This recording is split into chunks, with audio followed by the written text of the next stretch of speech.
Hello everyone.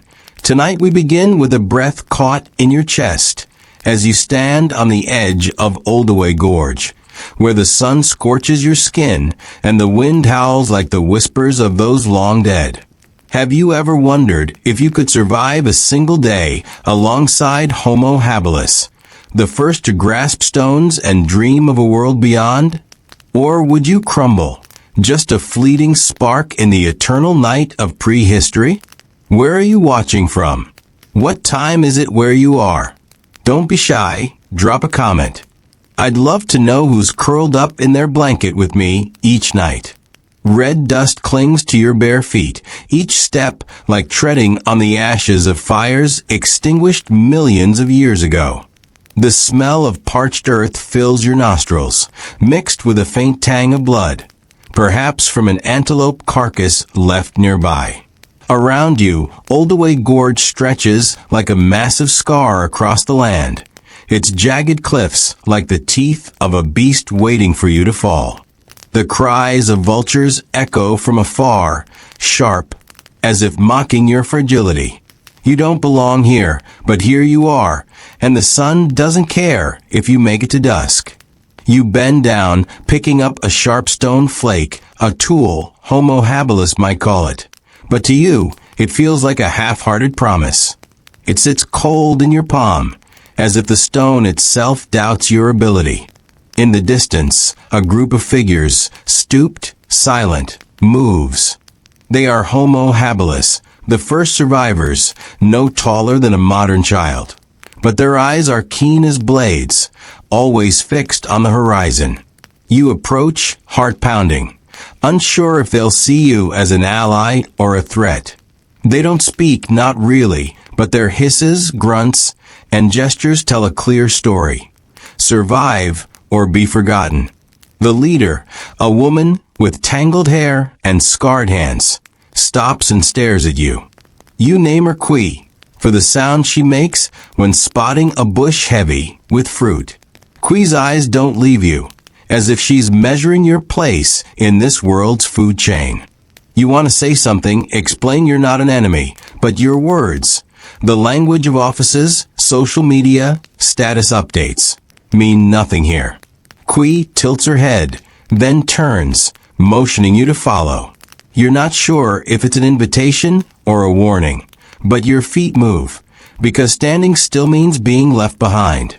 The path leads down a slope, where thorny bushes tear at your skin, leaving red streaks, as a reminder that nature is not your friend.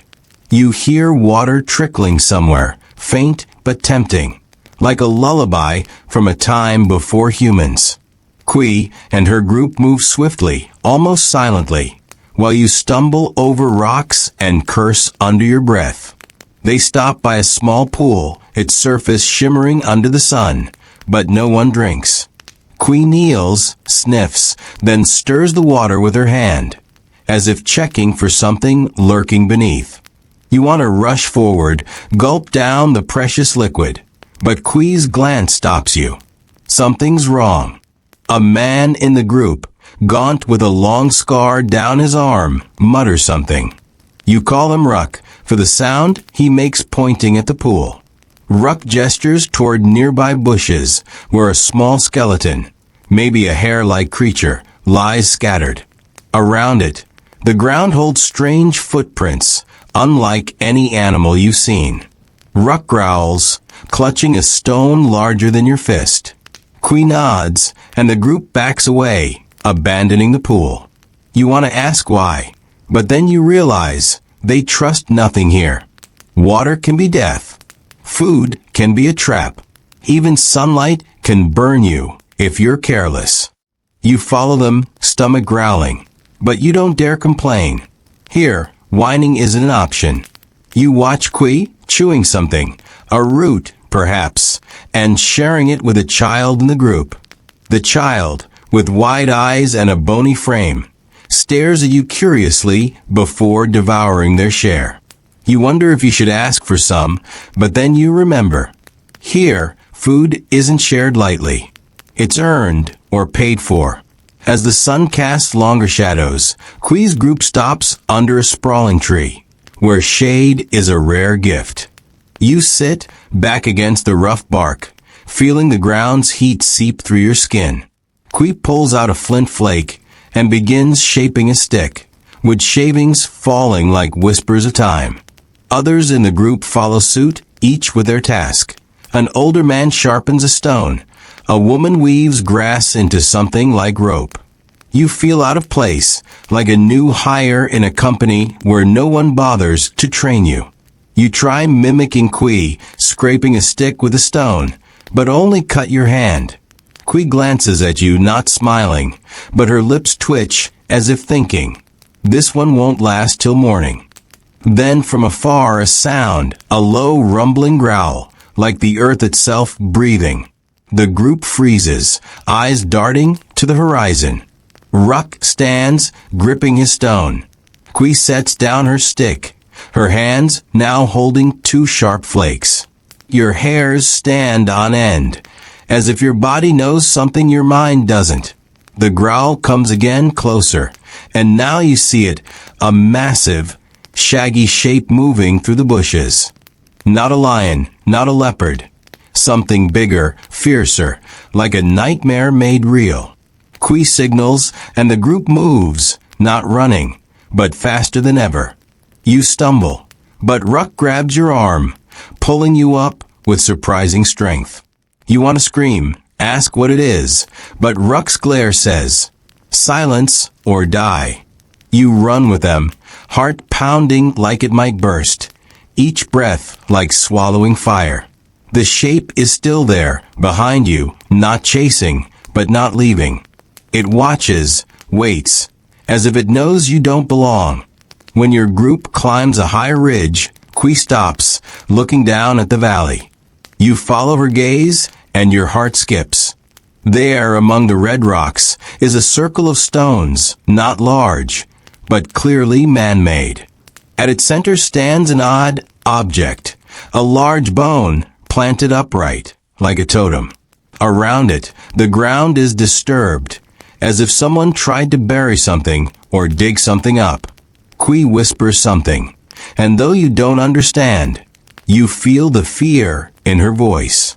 This isn't a place to linger. This isn't a place to survive. You want to turn back, flee the stone circle, the lurking beast, this world. But Kwee looks at you, and for the first time, she touches your shoulder, as if saying, "Stay or die alone." You swallow, nod, and follow her, away from the circle, the bone, but not from the fear.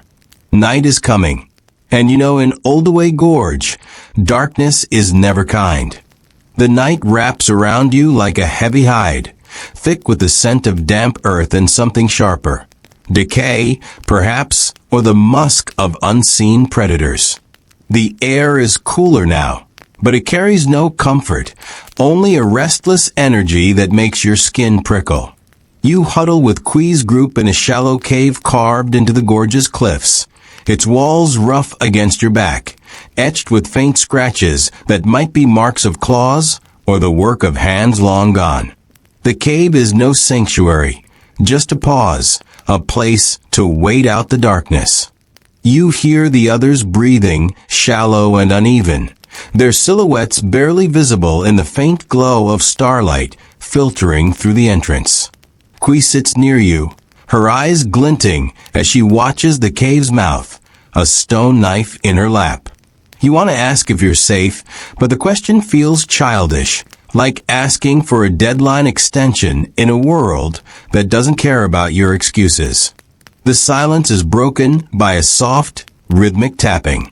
It's the old man from earlier, the one who was sharpening stones under the tree. You name him Tsek for the sound of his breath, ragged and whistling, as if his lungs have seen too many dust storms. Tsek is crouched in a corner, striking two stones together not to make a tool, but to create a pattern. 3 quick taps, a pause, then 2 slow ones. The others glance at him, but don't stop him. You wonder if it's a habit, a nervous tic, or something more. Then you notice Qui's hand tightening on her knife, her gaze flicking between Sek and the cave entrance. The tapping isn't random. It's a signal or a prayer or maybe a warning. You shift, trying to ease the ache in your legs, and your foot brushes something soft. You flinch, thinking it's a snake, but it's only a small bundle of dried grass, tied with a strip of sinew. You pick it up, curious, and in the dim light, you see it's not just grass. There's a tiny bone woven into it, no bigger than your thumb, polished smooth. It feels heavy, wrong, like holding someone's secret. You glance at Qui, but she's focused on the entrance. Sek, though, notices. His tapping stops, and his eyes lock onto the bundle in your hand. For a moment, you think he'll snatch it away, but he only hisses, a sound like wind through dry reeds, and resumes his tapping, faster now. The bundle is a charm, you realize, or maybe a curse. You've heard of such things in your time, lucky coins, prayer beads, hashtags for good vibes. But this is different. It hums with intent, as if it could summon something or keep it at bay. You want to ask Sek what it means, but his face, lined and shadowed, warns you to stay quiet. You tuck the bundle into your palm, unsure if you should keep it or throw it into the dark. The weight of it makes your stomach twist, like you've stumbled into a deal you didn't sign up for. A low moan echoes outside, not the growl from before, but something sadder, like a creature mourning its own existence. Ruck, sitting near the entrance, stiffens, his scarred arm tensing. He mutters something, too low for you to catch, and Qui responds with a single sharp gesture. Stay put. You strain to see beyond the cave, but the night is a wall of black, swallowing everything. The moan comes again, closer, and now you hear a shuffle, like heavy feet dragging through gravel. Your mind races. Another beast? A rival group? Or something worse, something the circle of stones and that upright bone were meant to hold back? Qui stands, silent as a shadow, and creeps toward the entrance. You want to pull her back, to scream that it's not worth it, but you're frozen, clutching the grass bundle like it's your only anchor. Ruck follows her, his stone raised, while the others huddle closer together, their breaths quickening. Sek's tapping grows frantic, almost drowning out the moan. Then abruptly it stops, not the tapping, but the sound outside. The silence is worse, heavy with anticipation, like the moment before a storm breaks. Qui peers into the dark, then steps back, her face unreadable. She whispers something to Ruck, who nods and lowers his stone, but doesn't relax. You catch a glimpse of movement outside, a shape, tall and thin, passing by the cave's mouth. It's not an animal, not quite human either, its limbs too long, its gait too uneven. You blink, and it's gone, leaving only the rustle of leaves and the pounding of your heart. Qui returns to her spot, her knife still in hand, and says nothing. The group settles, but the air is thicker now, charged with questions no one dares ask. Sek resumes his tapping, slower, as if calming himself. You look at the bundle in your hand, its bone gleaming faintly, and wonder if it's connected to what you just saw. You think of your world, where you'd post a blurry photo of that shape and watch the likes roll in. But here, there's no filter for fear, no screen to hide behind. You slip the bundle into a fold of your skin wrap, hoping it's a protector, not a beacon.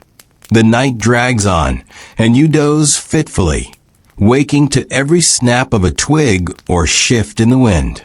At some point, you notice a faint glow, not from the stars, but from deeper in the cave. You squint, heart racing, and see it, a small pile of rocks, arranged in a spiral, catching the light in a way that shouldn't be possible. No one else seems to notice, or maybe they're pretending not to. You crawl closer, careful not to wake the others, and see that the rocks are etched with lines, not random, but deliberate, like a map or a story. At the spiral center is a single flat stone, stained dark, as if soaked in something thicker than water. You reach out, then stop. The air around the spiral feels different, colder, like stepping into a shadow that doesn't belong. You glance at Sek, still tapping, his eyes half closed. Did he make this? Or is it older, a relic of those who came before, like the bone totem in the valley? You want to touch the stained stone, to understand its story, but a voice in your head, yours or something else, whispers, "Leave it." You pull back, heart thudding, and return to your spot, the bundle in your wrap, now feeling like a weight you can't shed. Dawn is still hours away, but the cave feels less like a refuge and more like a trap. You think of the shape outside, the moan, the spiral. You think of Qui's silence, Ruck's tension, Sek's tapping. You think of the bundle and the stained stone, and a question gnaws at you. What if staying with this group isn't safety, but a slow march toward something worse? You could slip out now, take your chances in the dark, find another path through the gorge. But the memory of that tall, thin shape stops you. Alone you're prey. With them, you're what? A guest? A burden? A sacrifice? You close your eyes, trying to shut out the questions, but they linger, sharp as the stone in Qui's hand. The cave is quiet now, save for Sek's tapping, a rhythm that feels like it's counting down to something. You clutch the bundle, its bone pressing into your palm, and wonder if you'll ever understand this world, or if understanding it will be the end of you. Are you still awake? I truly hope so, because there's something special about drifting through this story together. Quietly, slowly. If you're still listening, whisper to me, where are you right now? And how far have we come together? Don't fall asleep just yet. The most mysterious part is still waiting for us ahead. The first light of dawn creeps into the cave, a pale gray that does little to warm the chill clinging to your bones. You're still curled against the rough wall, the grass bundle with its tiny bone tucked against your chest, its weight both a comfort and a curse. The air smells of sweat and dust, mingled with the faint, sour tang of fear that lingers from the night's strange noises. Qui's group stirs, their movements slow but deliberate, like animals waking to a world that might eat them. You watched Sek, the old man, as he carefully brushes dirt over his spiral of etched rocks, hiding it as if it were a secret too dangerous to leave exposed. His eyes meet yours for a moment, sharp and unreadable, before he turns away, resuming his soft, rhythmic tapping on a stone. You wonder if he knows you saw the spiral, if he blames you for touching the bundle. But there's no time to dwell on it. Qui is already standing, her stone knife glinting as she gestures for the group to move. You follow them out of the cave, your legs stiff, your stomach a hollow knot. The gorge outside is bathed in a soft golden haze, but it's no less menacing than it was under the sun's full glare. The cliffs loom like silent judges, their shadows stretching across the red earth, and the distant calls of birds feel more like warnings than songs.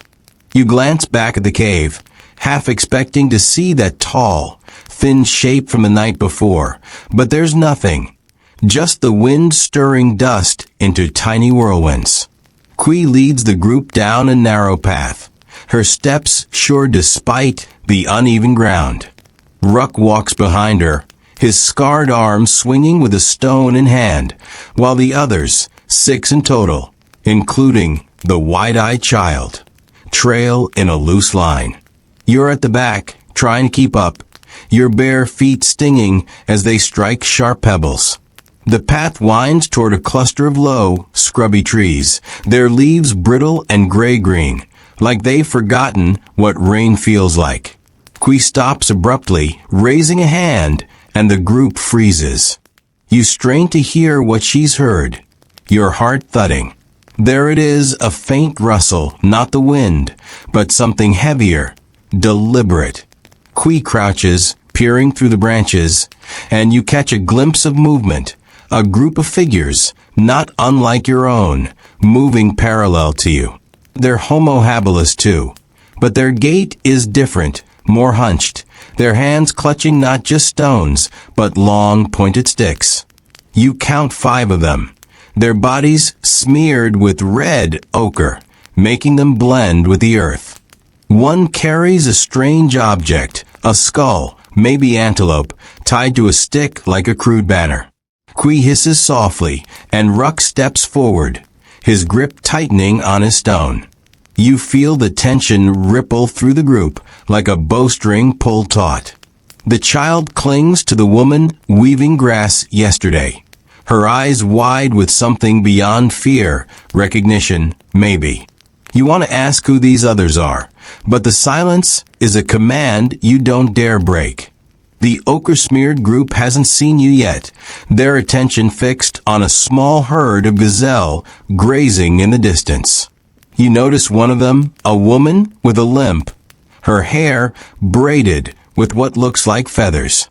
You name her Ska for the sharp, bird-like cry she lets out, pointing at the gazelle. There's something about her, a quiet authority, that makes you think she's their Qui. Your group retreats slowly, backing into the shade of a boulder. Qui's eyes dart between the gazelle and Ska's group, calculating. You realize what's at stake. The gazelle are food, life, a chance to silence the hunger gnawing at your ribs. But Ska's group is closer, their stick sharper, their numbers equal to yours. A fight could mean death, or worse, losing the prey to them. You think of your world, where you'd negotiate, maybe split the prize, but here, sharing is a fantasy. Qui's hand hovers over her knife, and you see the question in her posture. Hunt or hide? Risk everything or starve another day? Sek, still clutching his stones, begins tapping again, softer now, almost inaudible. You wonder if it's a plea to whatever spirits he believes in, or just a way to steady his nerves. The child whimpers, and the grass-weaving woman shushes her, but the sound carries. Ska's head snaps toward you, her eyes narrowing. You hold your breath, praying the boulder hides you, but one of her group, a stocky man with a necklace of teeth, points in your direction. Ska raises her skull banner, and her group shifts, abandoning the gazelle to creep toward you. Qui doesn't hesitate. She signals, and your group bolts, scrambling up a rocky incline. You stumble, scraping your knees, but Ruck's hand grabs your arm again, his strength dragging you along. The ochre group shouts, their cries harsh and guttural, like a pack closing in. You glance back and see Ska limping after you, her face a mask of determination, the skull swinging on its stick. Your group reaches a plateau, a flat expanse of cracked earth bordered by thorny bushes. Qui stops, turning to face the pursuers, her knife raised. Ruck and the others form a loose line, stones and sticks ready, while you stand frozen, clutching the grass bundle, useless without a weapon. The ochre group slows, fanning out. Ska steps forward, her limp barely slowing her, and raises the skull. She speaks, a string of sounds you can't parse, but the tone is clear, a challenge or maybe a demand. Qui responds, her voice low, steady, but her eyes flick to the child, then to you.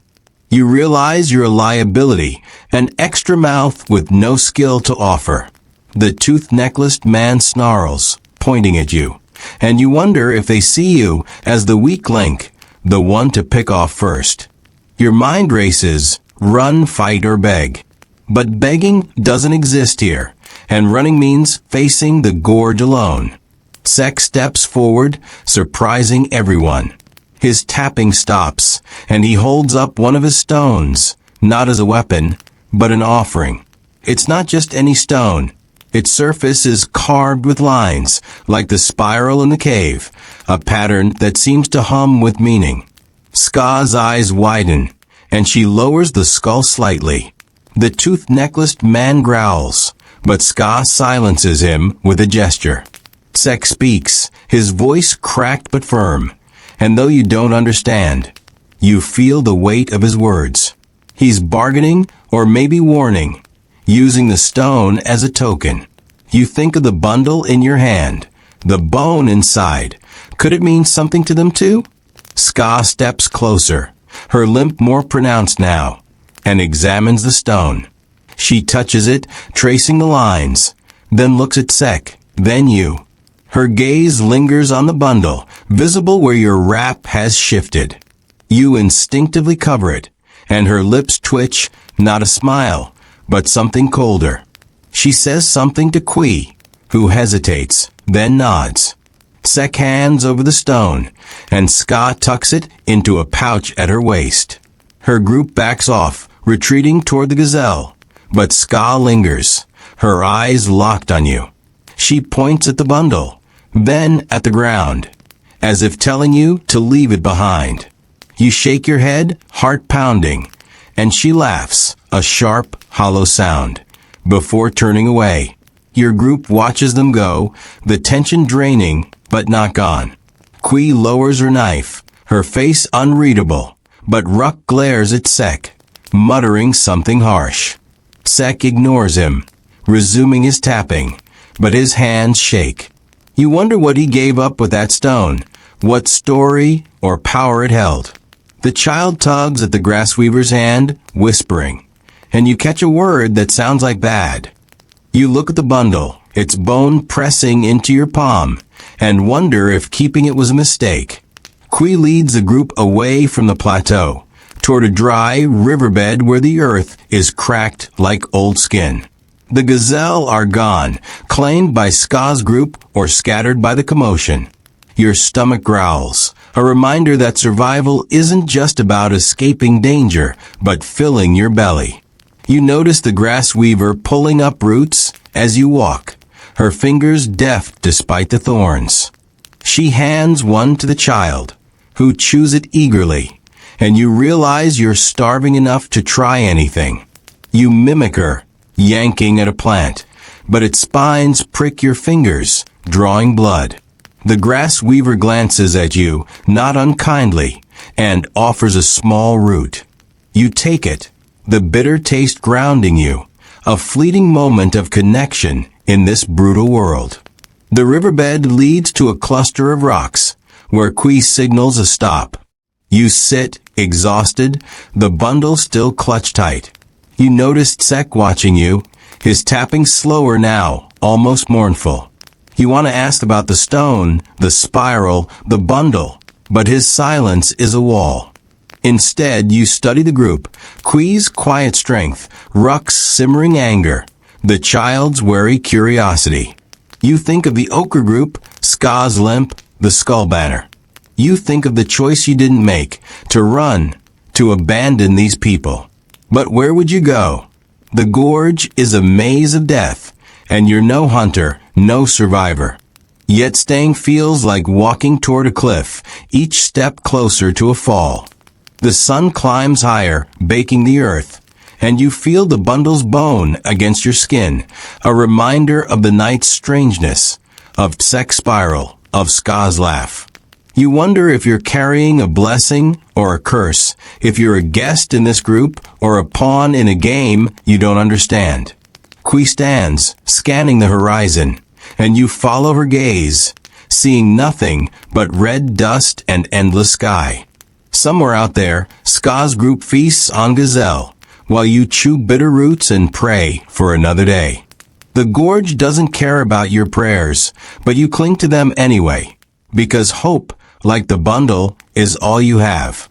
The sun hangs high now, a relentless ice searing the cracked riverbed where you walk, each step stirring red dust that coats your throat and stings your eyes. The bitter root you chewed earlier sits heavy in your stomach, offering little relief from the hunger clawing at your insides. Kui leads the group with her usual silent purpose. Her stone knife tucked into a strip of hide at her waist, her eyes scanning the horizon for threats or salvation. Ruck trails close behind, his scarred arm swinging, his gaze occasionally flicking back to Tsek, who shuffles along, tapping his remaining stone with a rhythm that feels like a heartbeat for the group. The child clings to the grass weaver, her small fingers clutching a frayed cord of braided grass, while the others, 2 men and a woman, their names still unknown to you, move with weary precision, their bodies lean and hardened by a life you can barely fathom. You're at the back again, the grass bundle with its tiny bone hidden in your wrap, its presence a constant weight, like a secret you're not sure you want to keep. The riverbed narrows, its banks rising into low cliffs dotted with gnarled bushes that claw at your skin as you pass. The air smells of baked earth and something faintly sweet, like overripe fruit rotting somewhere out of sight. You hear a distant hum, not insects, but something deeper, like the gorge itself is murmuring its own story. Your feet ache, blistered and raw, and you think of your world, sneakers, air-conditioned offices, the soft hum of a laptop. Here, comfort is a myth, and every step is a negotiation with pain. You glance the child, her face smudged with dirt, and wonder how she endures this, how any of them do. Then you remember, they don't know another way. This is their world, and you're the stranger, the one who doesn't belong. Kui raises a hand, halting the group. You freeze, heart thudding, expecting another glimpse of Ska's ochre-smeared band or the tall, thin shape from a night. But Kui's gaze is fixed on the ground, where the riverbed's cracks give way to a patch of softer earth, marked with tracks, hoof prints, small and delicate, likely gazelle. Your mouth waters at the thought of meat, but Kui's expression is cautious, her fingers tracing the prints. Ruck kneels beside her, pointing to another set of marks, larger, with deep claw impressions. Not gazelle. Something predatory. Something that hunts what you hunt. Kui's jaw tightens, and she gestures for the group to move, not toward the tracks, but sideways, along the cliff's base, where the shadows offer some cover. You follow, your hand brushing the bundle, its bone pressing into your ribs. You think of Tsek's carved stone, now in Ska's possession, and wonder if it was a peace offering or a surrender. Tsek hasn't spoken since the encounter, his tapping the only sign he's still with you. You catch him glancing at you, his eyes lingering on the spot where the bundle hides, and you wonder if he regrets not taking it back in the cave. The grass weaver notices too, her lips pursed as she adjusts the child's grip on her hand. There's a tension in the group, unspoken but palpable, and you feel it settle on your shoulders like dust. The path leads to a shallow basin, where the cliffs part to reveal a cluster of stunted trees heavy with small, dark fruit. Kui approaches warily, sniffing the air, her knife drawn. The sweet smell is stronger here, cloying, almost masking the faint rot beneath. She plucks a fruit, examines it, then crushes it between her fingers, letting the juice drip. It's red, too red, like blood, and she shakes her head, tossing it away. The group murmurs, disappointed but obedient, and you realize they've been here before or somewhere like it, where promise turns to poison. You think of your world's warning labels, expiration dates, the luxury of knowing what's safe.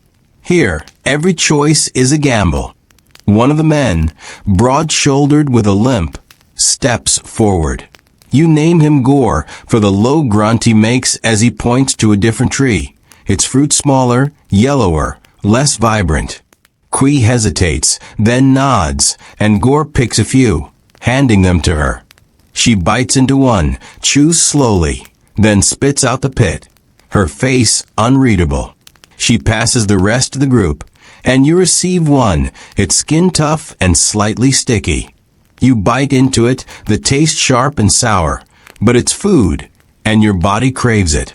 The child devours hers, juice dribbling down her chin, and for a moment, the group feels almost human, almost like a family. But then you notice Tsek standing apart, his fruit untouched, his tapping faster, his eyes fixed on the ground. You follow his gaze and see it, a faint outline in the dirt, not tracks, but a shape like a handprint, too large to be human, its fingers splayed unnaturally. Your stomach lurches, and you think of the claw marks, the moan from the night, the tall shape. Tsek kneels, brushing the dirt away, revealing more, a second print, then a third, forming a trail leading toward the trees.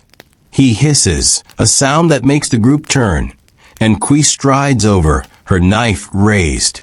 She sees the prints and freezes, her breath catching. The others gather, their faces a mix of fear and resignation, as if they've seen this before or heard stories. Gore mutters something, pointing to the fruit tree, and you wonder if the predator followed the gazelle here, or if it was drawn by something else. Kui signals for silence, her eyes scanning the basin. You hear it again, that hum, louder now, coming from the trees. It's not natural, not wind or insects, but a vibration, like a chant from a throat too deep to be human. The child whimpers, and the grass weaver pulls her close, whispering something. Tsek stands, his tapping stopped, and pulls a small object from his wrap, a fragment of bone, not unlike the one in your bundle, but carved with tiny, jagged lines. He holds it up, muttering, and the hum falters, as if responding. You clutch your bundle, its bone suddenly warm, and wonder if it's part of this, if you've been carrying a piece of something bigger, something dangerous. Kui grabs Tsek's arm, shaking her head, but he pulls away, stepping toward the trees. You want to shout to stop him, but your voice is trapped, like it was in the cave. Tsek raises the bone fragment, his voice rising, not words but a cadence, like a song or a spell. The hum grows louder, and now you see movement, shadows shifting among the trees, not animals, but shapes indistinct, like heat ripples given form. Ruck raises a stone, ready to fight, but Kui holds him back, her eyes locked on Tsek. The shadows pause, and for a moment, you think Tsek's ritual is working, that he's warding them off. Then the hum stops, and a figure steps from the trees. It's not the tall shape from the night, but a man, or something like one, his body gaunt. His skin smeared with ash, not ochre. His eyes are sunken, his hair matted with dried blood, and he carries a staff topped with a cluster of bones that rattle as he moves. You name him Asha, for the ash that clings to him like a second skin. He stares at Tsek, then at the bone fragment, and smiles, a slow, toothless grin that makes your blood run cold. He speaks, his voice a rasp, and though you don't understand, you feel the challenge in it, the claim. Tsek lowers his bone, his hands trembling, and you realize he knows this man, or what he represents. Asha points at you, his staff rattling, and you feel the bundle burn against your skin. Kui steps in front of you, her knife raised, but Asha only laughs, a sound like breaking twigs. He turns to Tsek, saying something that makes the old man flinch, and you catch a gesture toward the handprints. Asha's group, 3 others, as gaunt and ash-smeared as he is, emerges from the trees, their eyes hollow but sharp. They carry no weapons, only bones, tied into bundles like yours, and you wonder if this is a cult, a tribe, or something older, something the gorge is birthed to haunt its own children. Kui signals retreat, but Tsek doesn't move. He looks at you, then at the bundle, and you see the conflict in his eyes. Stay and face Asha, or flee and leave something behind. You want to run, to drag Tsek with you, But his bone fragment, your bundle, the handprints, they're connected, and you're tangled in it. Asha steps closer, his staff raised, and Tsek finally moves, not away, but toward him, holding out the bone fragment. It's not surrender, not quite, but a plea, or maybe a trade. Asha takes it, examines it, then tucks it into his belt, his smile widening. He waves his group back, and they melt into the trees, the hum fading with them. Kui grabs Tsek, pulling him toward the group, her face a mask of anger and fear. You follow, heart pounding. The bundle a lead weight.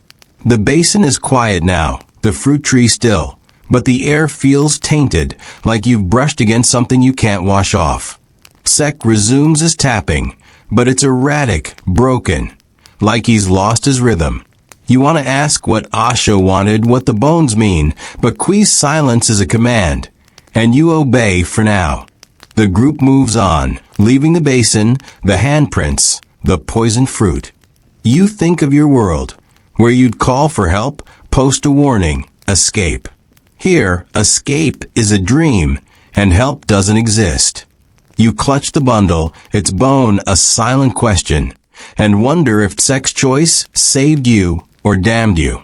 The gorge stretches ahead, red and endless, and you walk, because stopping means facing what you've already seen, and what you fear is still to come. The gorge seems to tighten around you as you trudge forward, the red cliffs closing in like the walls of a trap. The air is heavy with the scent of dry grass and something acrid, like smoke from a fire long extinguished. Your feet, now caked with dust and blood from countless cuts, drag across the uneven ground. Each step a reminder of how far you are from the world of soft beds and instant coffee. The grass bundle, with its tiny carved bone, presses against your chest, hidden in your wrap but impossible to ignore, like a heartbeat that isn't yours. Kui leads the group with a grim determination, her stone knife always in hand, her eyes darting to every shadow. Ruck follows, his anger from the encounter with Asha still simmering, his scarred arm tense as he grips his stone. Tsek, though, is different. His tapping is stopped, his shoulders slumped, as if giving up the bone fragment to Asha took something vital from him. The child clings to the grass weaver, her small face etched with exhaustion, while the others, Gore, the limping man, and the two unnamed members, move in silence, their bodies taut with the weight of survival. You're heading toward a low rise, where the riverbed widens into a plain dotted with jagged rocks and sparse, thorny shrubs. The sun is past its peak, casting long shadows that twist the landscape into something almost alive, each boulder a crouching beast, each bush a claw ready to snag you. Your stomach twists, the sour fruit from earlier doing little to dull your hunger, and you wonder how long you can keep going on roots and scraps.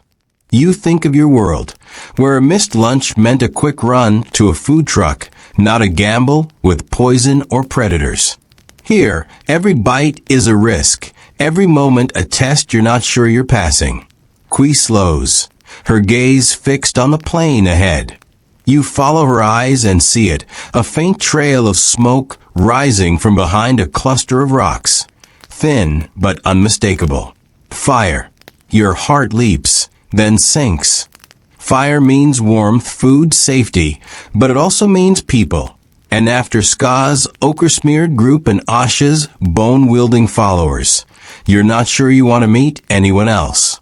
Kui gestures for the group to crouch, and you drop to the ground, the bundle's bone digging into your ribs. Ruck creeps forward, peering over a rock, while Tsek stays back, his hands empty, his face a mask of resignation. The child whimpers, and the grass weaver hushes her, her own eyes wide with worry. You strain to hear anything beyond the wind, a voice, a crackle, a sign of what's waiting. There's a faint clatter, like stones being stacked, and a low murmur, not words, but a rhythm, almost musical. Kui signals to move closer, keeping low. And you follow, your breath shallow, your mind racing. The bundle feels heavier, as if it knows what's coming.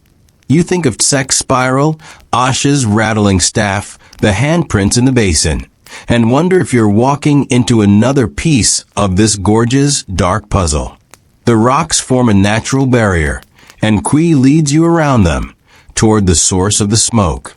You glimpse it now, a small fire, its flames licking at a pile of dry branches, surrounded by 3 figures. They're Homo habilis, like your group, but their bodies are thinner, their skin marked with streaks of charcoal, not ochre or ash. 1. A woman with a shaved head and a necklace of small shells, tends a fire, her hands steady as she adds a branch. You name her Vea, for the soft hum she makes, almost a song, as she works.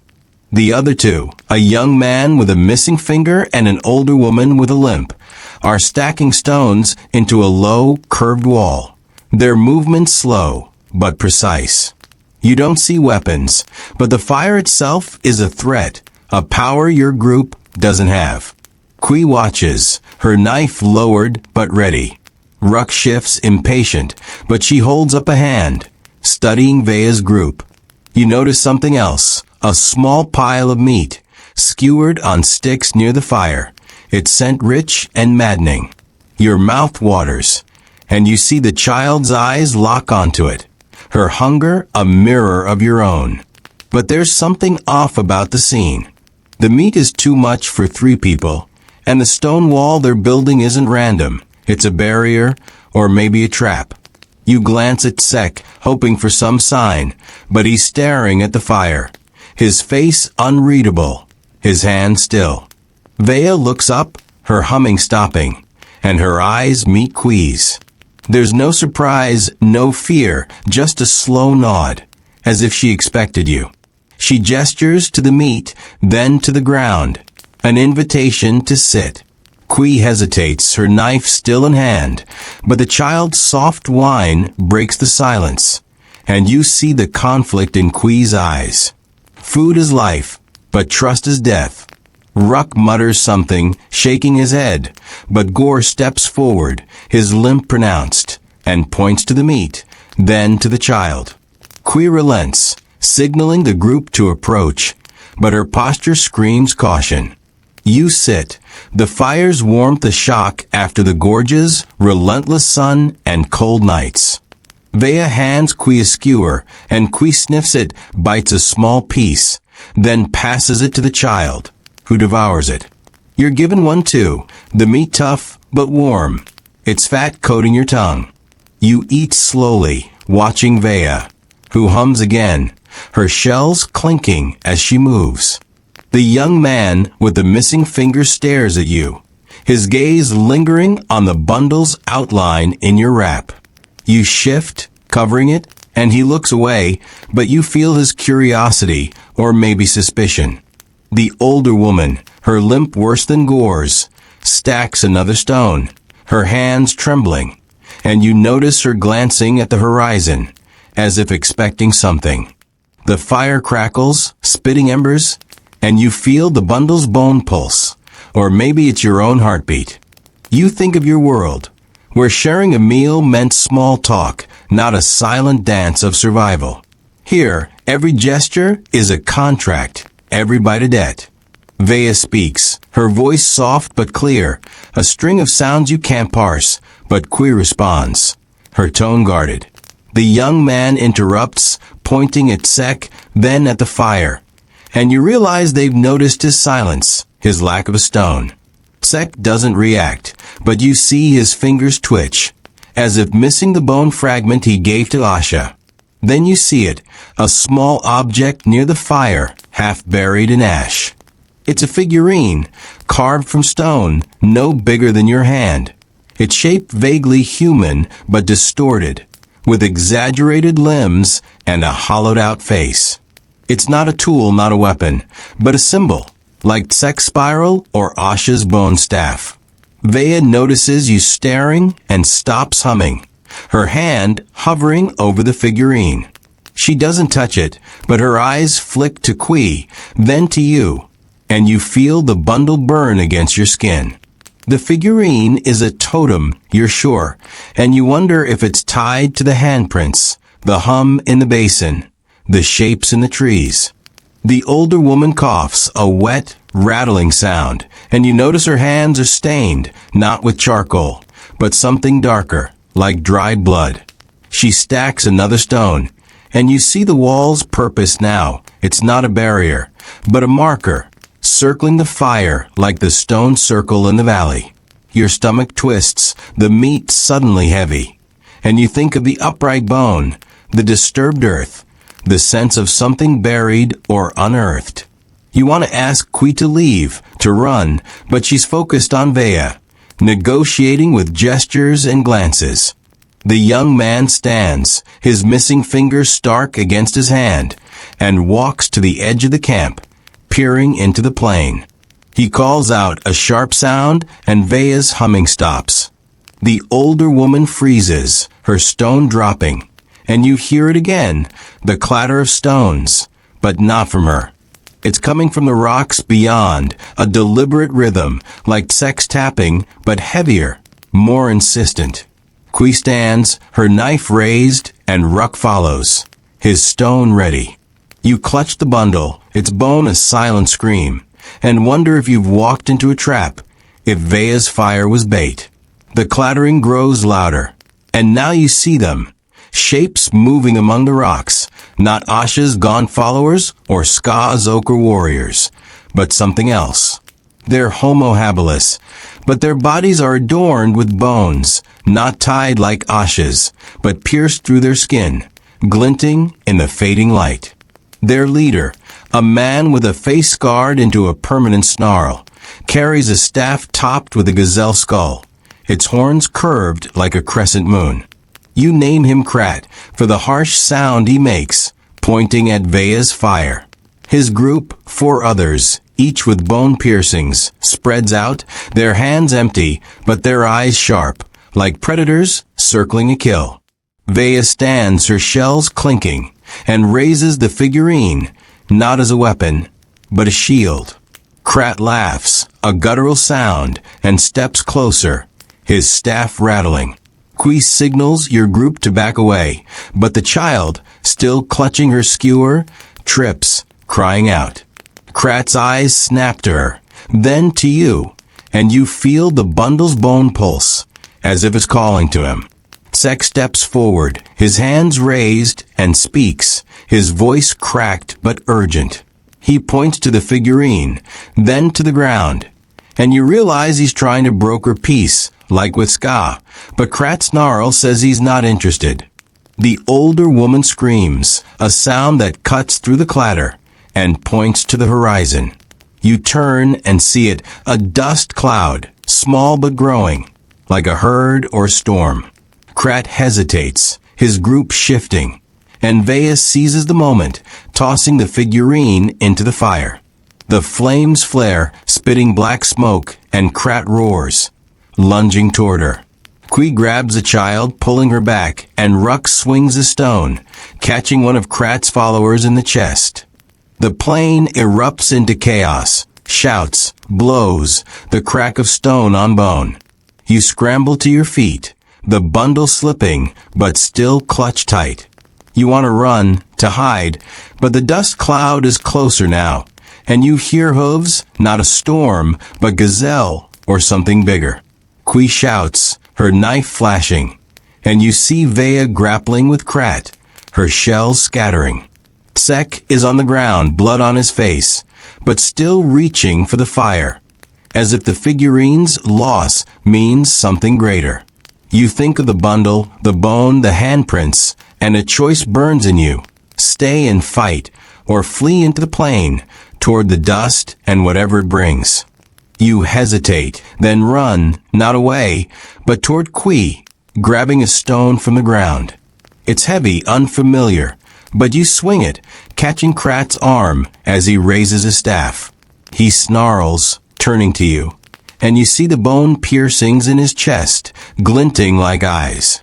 The dust cloud is almost here, the ground shaking, and you realize it's not just gazelle. It's a stampede, driven by something you can't see.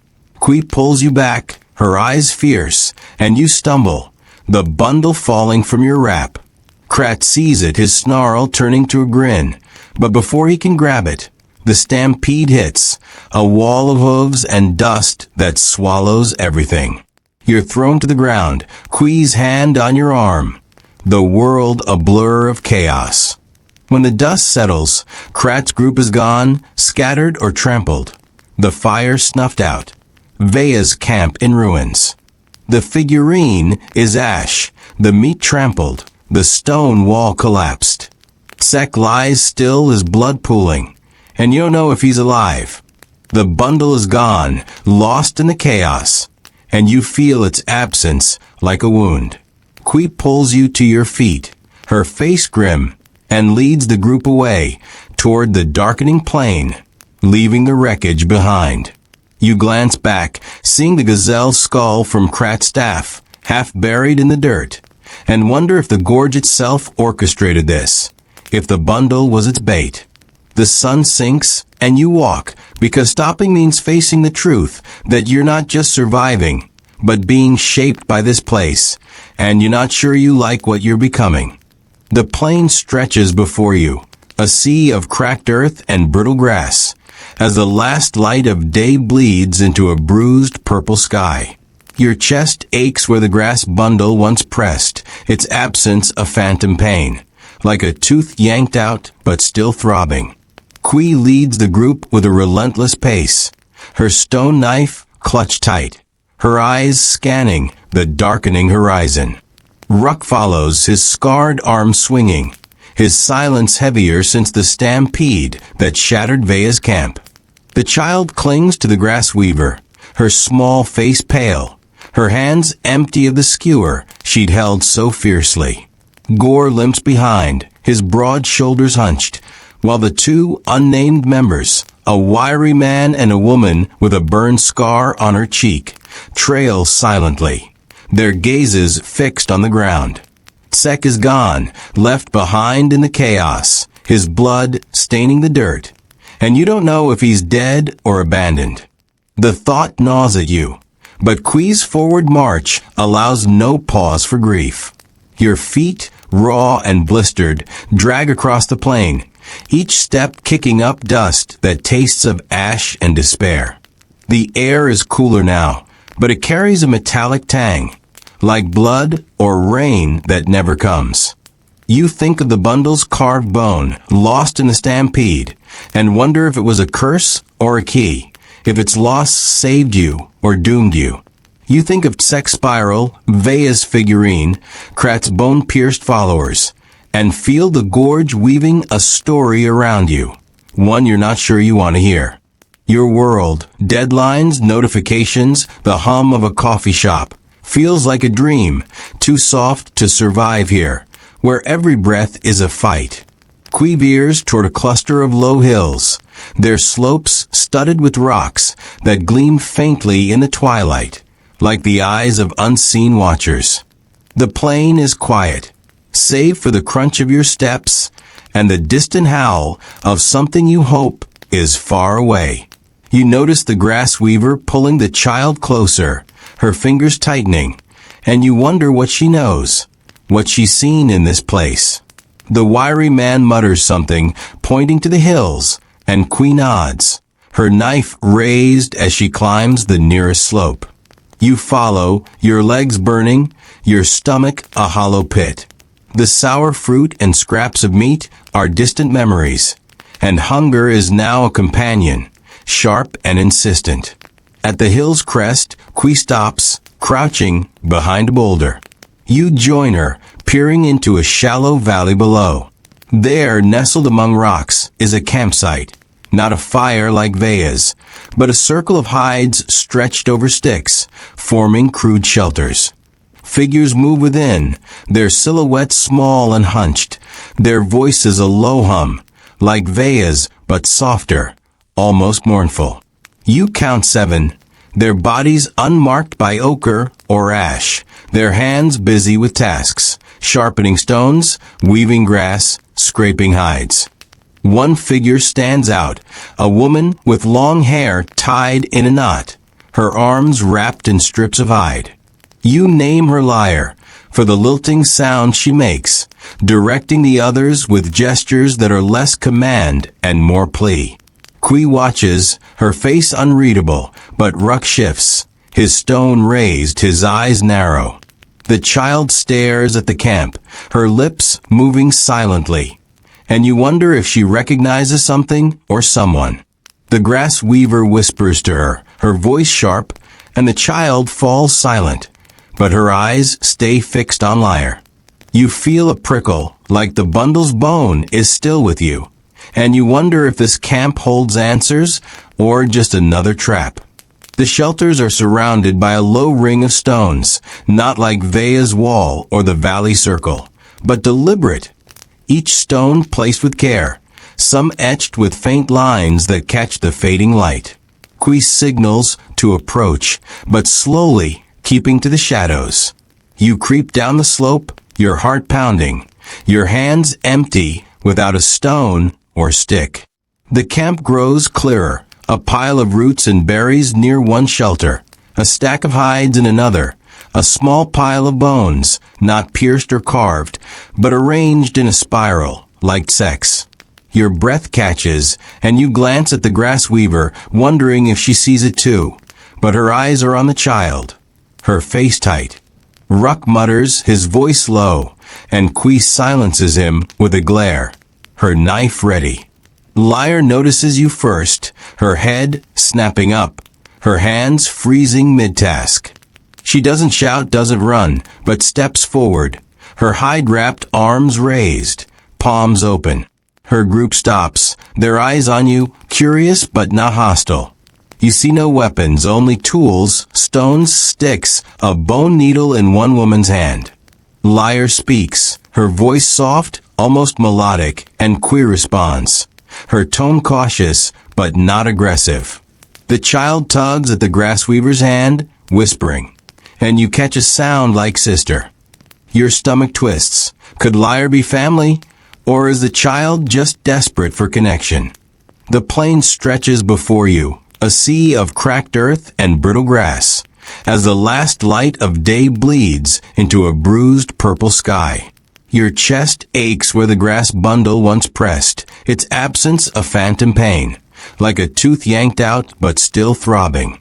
Qui leads the group with a relentless pace, her stone knife clutched tight, her eyes scanning the darkening horizon. Ruck follows, his scarred arms swinging, his silence heavier since the stampede that shattered Vea's camp. The child clings to the grass weaver, her small face pale, her hands empty of the skewer she'd held so fiercely. Gore limps behind, his broad shoulders hunched, while the two unnamed members, a wiry man and a woman with a burned scar on her cheek, trail silently, their gazes fixed on the ground. Sek is gone, left behind in the chaos, his blood staining the dirt, and you don't know if he's dead or abandoned. The thought gnaws at you, but Qui's forward march allows no pause for grief. Your feet, raw and blistered, drag across the plain, each step kicking up dust that tastes of ash and despair. The air is cooler now, but it carries a metallic tang, like blood or rain that never comes. You think of the bundle's carved bone lost in the stampede, and wonder if it was a curse or a key, if its loss saved you or doomed you. You think of Sek's spiral, Vea's figurine, Krat's bone-pierced followers, and feel the gorge weaving a story around you, one you're not sure you want to hear.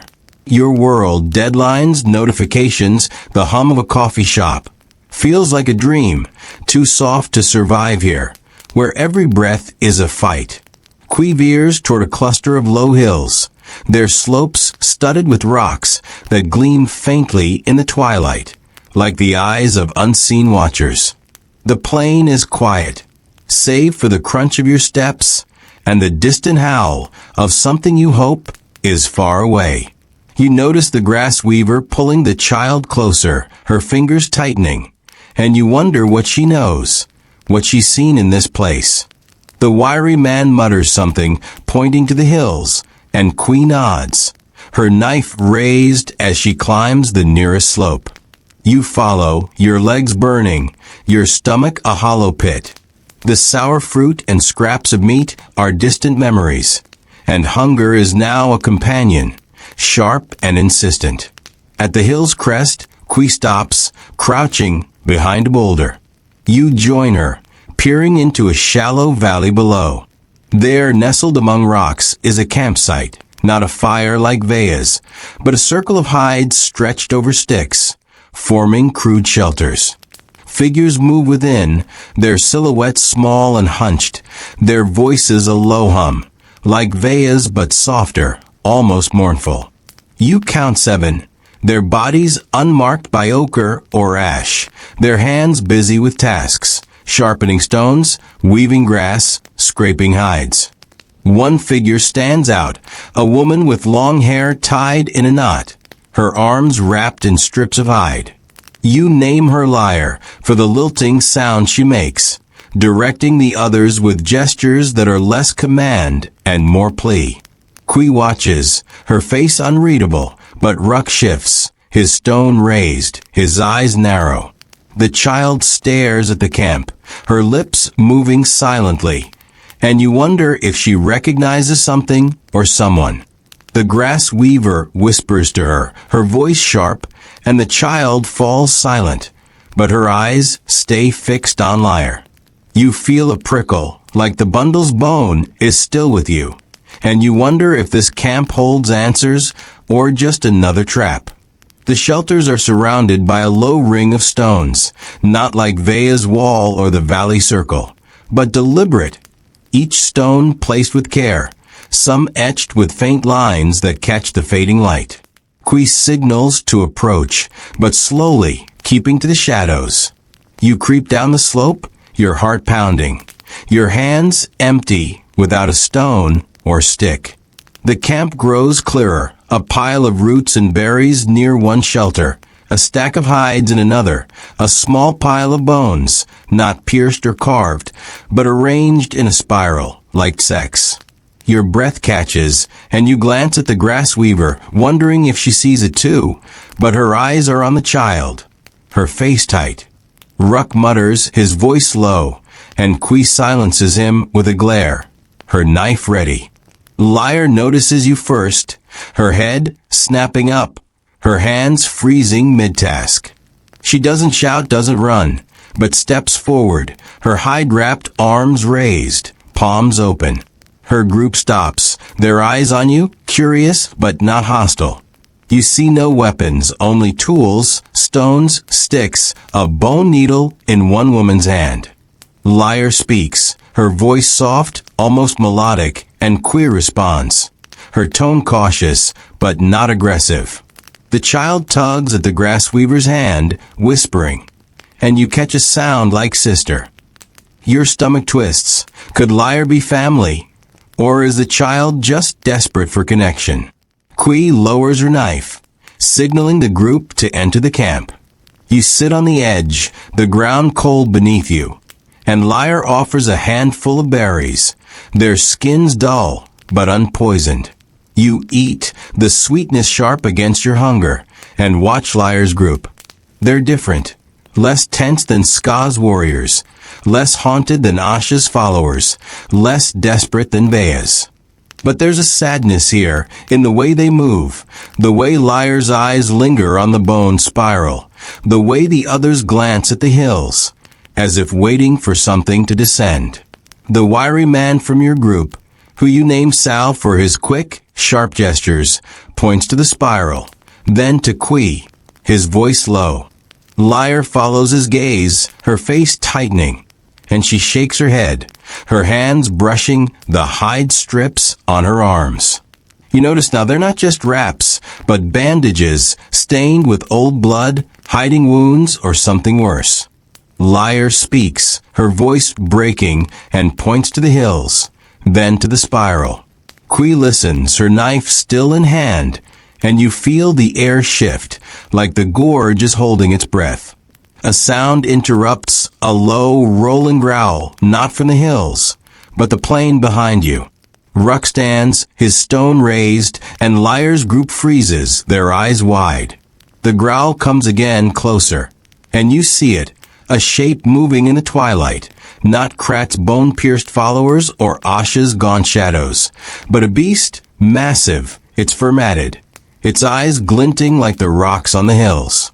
It's no lion, no hyena, but something older, heavier, like the nightmare you glimpsed days ago. Liar grabs a stick, not sharp, but thick, and her group forms a loose circle, their tools raised, their faces pale.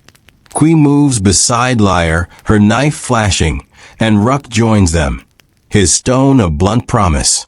You stand frozen, the rock heavy in your hand, your mind screaming to run, to hide, but your feet won't move. The beast lunges, not at Liar, but the shelters, its claws tearing through a hide. Liar swings her stick, striking its flank, and Kui slashes, drawing blood. The beast roars, a sound that drowns the world, and you see the child, exposed, her eyes wide as she stumbles from the shelters. You act without thinking, dropping the rock and running, scooping her up, her small body trembling against yours. The grass weaver screams, grabbing a stone, and you retreat, the child clinging to you. The beast turns its eyes on you now, and you feel the gorge's weight, its story pressing down. Liar shouts again, drawing its attention, and Kui strikes, her knife sinking into its shoulder. The beast staggers, but doesn't fall, its roar shaking the camp. Ruck swings, his stone cracking against its skull, and Gore limps forward, his own rock raised, a bellow tearing from his throat. You back away, the child's breath hot against your neck, and see the bone spiral untouched, its lines glowing faintly, as if alive. The beast falters, blood pooling beneath it, and Liar strikes again, her stick breaking. It collapses, its breath ragged, and Kui finishes it, her knife swift. The camp is silent, save for the child's sobs and the grass weaver's murmurs. Liar drops to her knees, her bandages unraveling, revealing scars, not wounds, carved in patterns like the spiral. She touches the beast's fur, her hands shaking, and you realize this wasn't just a hunt. It was a ritual, a debt paid or a curse lifted. The bone spiral hums, or maybe it's your own blood rushing, and you think of Sek, the bundle, the figurine, all pieces of a puzzle you're trapped in.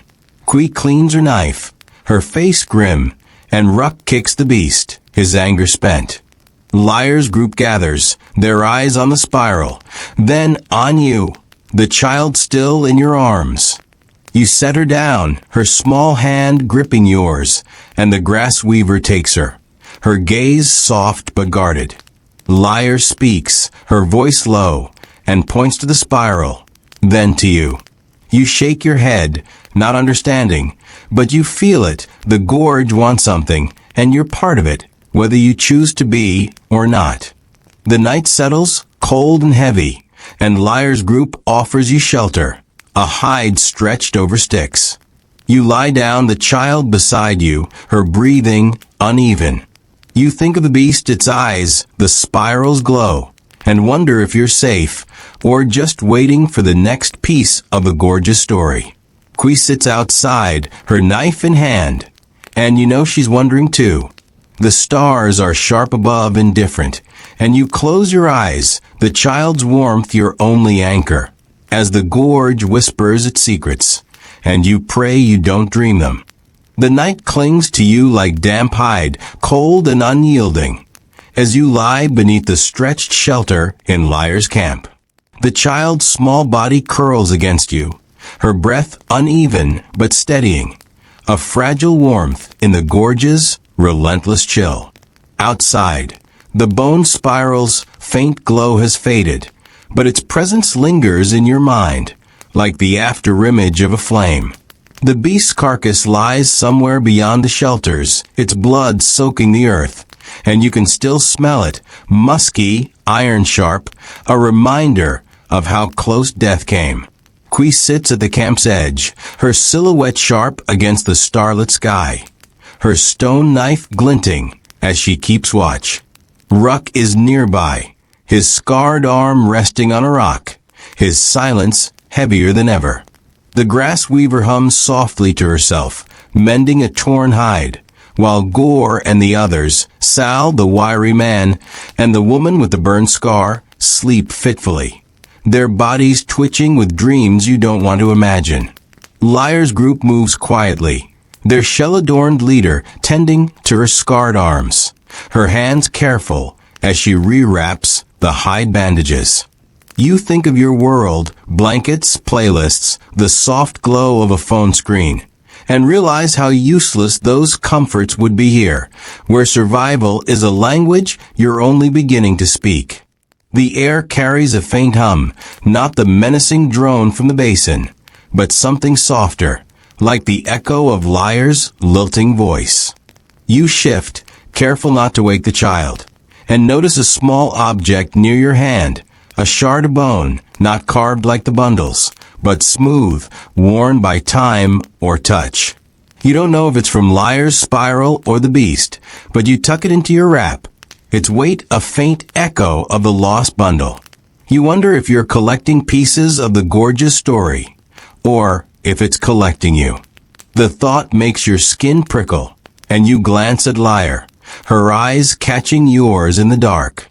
She doesn't smile, but her nod is a kind of acknowledgement, as if you've passed a test by staying, by holding the child through the night.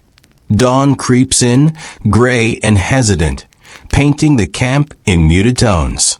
Qui stands, her knife still in hand, and signals the group to rise.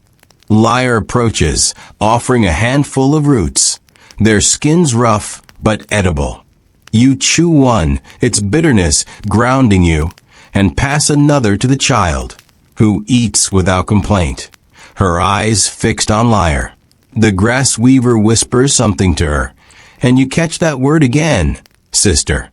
You study Liar's face, searching for a resemblance, but the gorge has carved its own mask on everyone here, making kinship hard to trace. Qui accepts the roots, her gaze wary, and you sense her unease. Liar's camp is a refuge, but it's temporary, and the beast's death feels like a debt unpaid. The camp stirs, Liar's group dismantling their shelters with practiced efficiency, folding hides and scattering the bone spiral stones. You notice one of them, a young man with a stuttered gait, lingering over a single stone, its surface etched with a crude figure, a stick-like human with outstretched arms. You name him Tech, for the soft click he makes as he tucks the stone into a pouch. He glances at you, his eyes bright but guarded, and you wonder if the stone is a talisman, like Sex card fragment or Vea's figurine. The gorge is full of these symbols, each one a thread in a tapestry you can't yet read. Qui leads your group away from the camp, Liar's people following at a distance, their steps light but deliberate. You're heading toward a narrow pass between two hills, where the ground is strewn with sharp flint and the air smells of ozone, like a storm that never arrives. The child walks beside you now, her hand brushing yours, and you feel a strange responsibility, as if saving her from the beast bound you to her. The grass weaver notices, her lips twitching in what might be approval, but her eyes stay on the pass, where shadows pool like ink.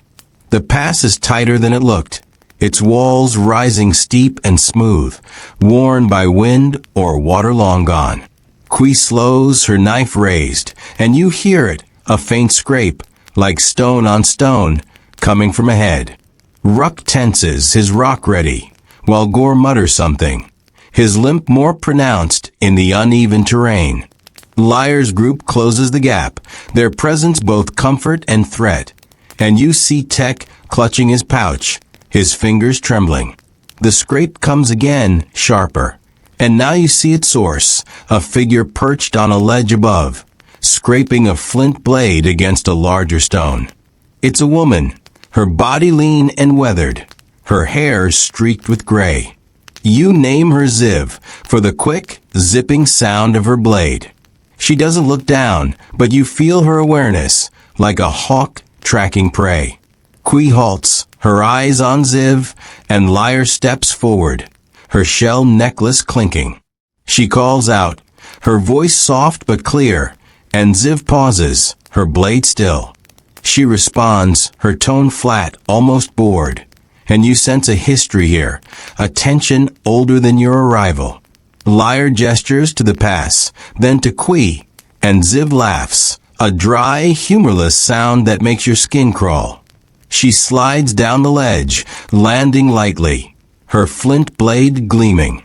Up close, you see her eyes, pale and unblinking, and the scars on her arms, not like Lyre's deliberate patterns, but random, like she's fought the gorge itself and won.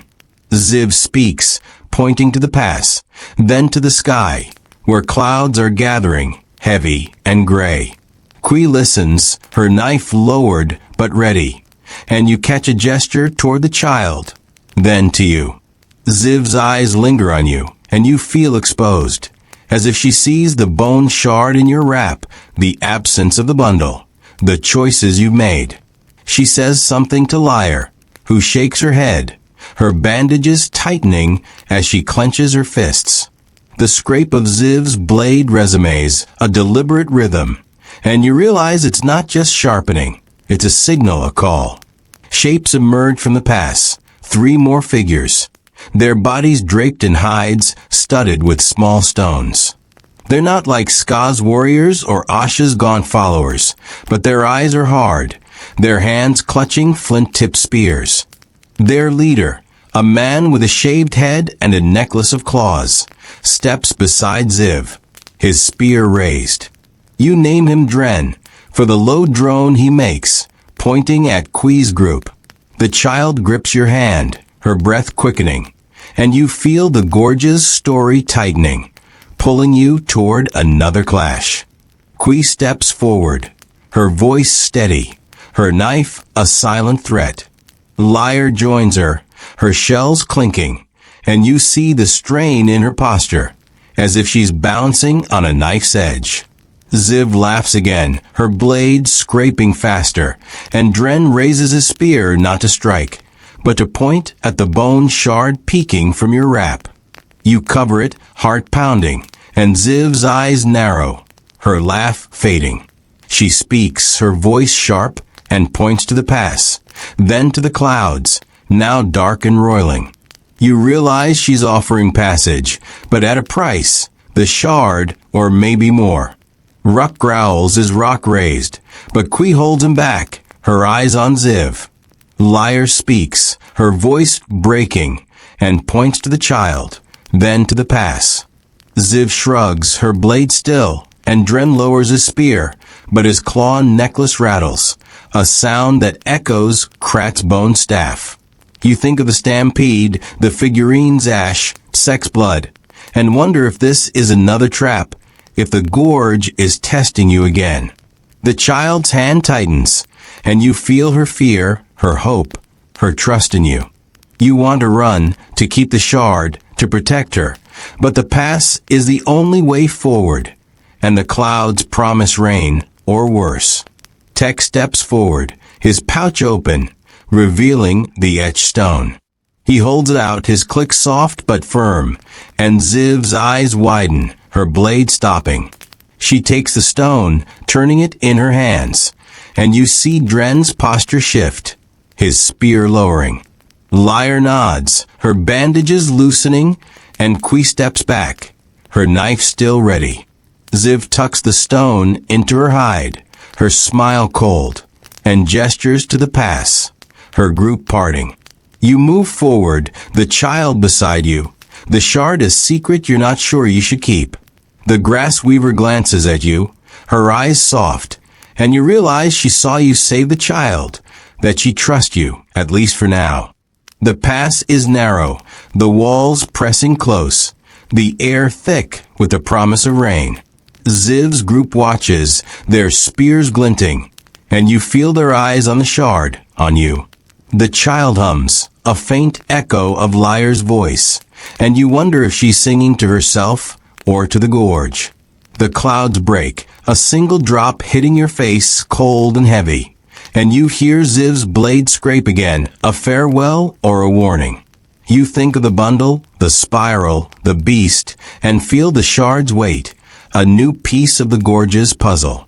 Qui leads, her knife a constant, and you follow. Because stopping means facing Ziv, Dren, and the storm, and you're not ready for what they might bring. The pass opens to a wide valley, its floor littered with bones, not arranged, but scattered, like a battlefield long forgotten. Qui slows, her eyes scanning the ground, and you see it, a single bone, upright, like the totem in the valley days ago. It's not carved, not marked, but it feels alive, watching. The child stops humming, her hand cold in yours, and you feel the shard pulse, or maybe it's your fear. Liar's group halts, their eyes on the bone, and you see Tech's hand hover over his empty pouch, his click silent. The rain comes harder now, soaking your wrap, and you wonder if the gorge is washing you clean or marking you for what's next. Rain falls in heavy sheets now, turning the valley's bone-strewn floor into a slick, treacherous mire. Each step you take sinks into the red mud, the cold seeping through your blistered feet, making your bones ache with a deep, primal weariness. The upright bone stands sentinel ahead, its pale surface slick with water, unmoved by the storm. You clutch the smooth bone shard in your wrap, its weight a faint echo of a lost bundle, but heavier with every glance at that totem. Qui leads, her stone knife gleaming wet, her hair plastered to her face, her eyes narrowed against the rain. Ruck follows, his scarred arm glistening, his rock grip tight, his silence a storm of its own. The child clings to your hand, her small body shivering, her hum replaced by chattering teeth. The grass weaver walks close, her eyes on the child, while Gore, Sal, and the woman with the burned scar trudge behind, their faces grim. Liar's group trails at a distance, their shell-adorned leader barely visible through the rain, her hide bandages dark with water. Tech, the young man with the etched stone, keeps his head down, his pouch empty since bartering with Ziv. The valley feels alive, the rain a chorus, the bones underfoot whispering of things buried and unburied. The air smells of wet earth and something sharper, like lightning waiting to strike. Your wrap clings to your skin, heavy and useless against the cold, and you think of your world. Raincoats, umbrellas, the soft patter on a window while you scroll through feeds. Here, the rain is a predator, slowing you, exposing you, making every move a risk. You glance at the child, her lips blue, and pull her closer, sharing what little warmth you have.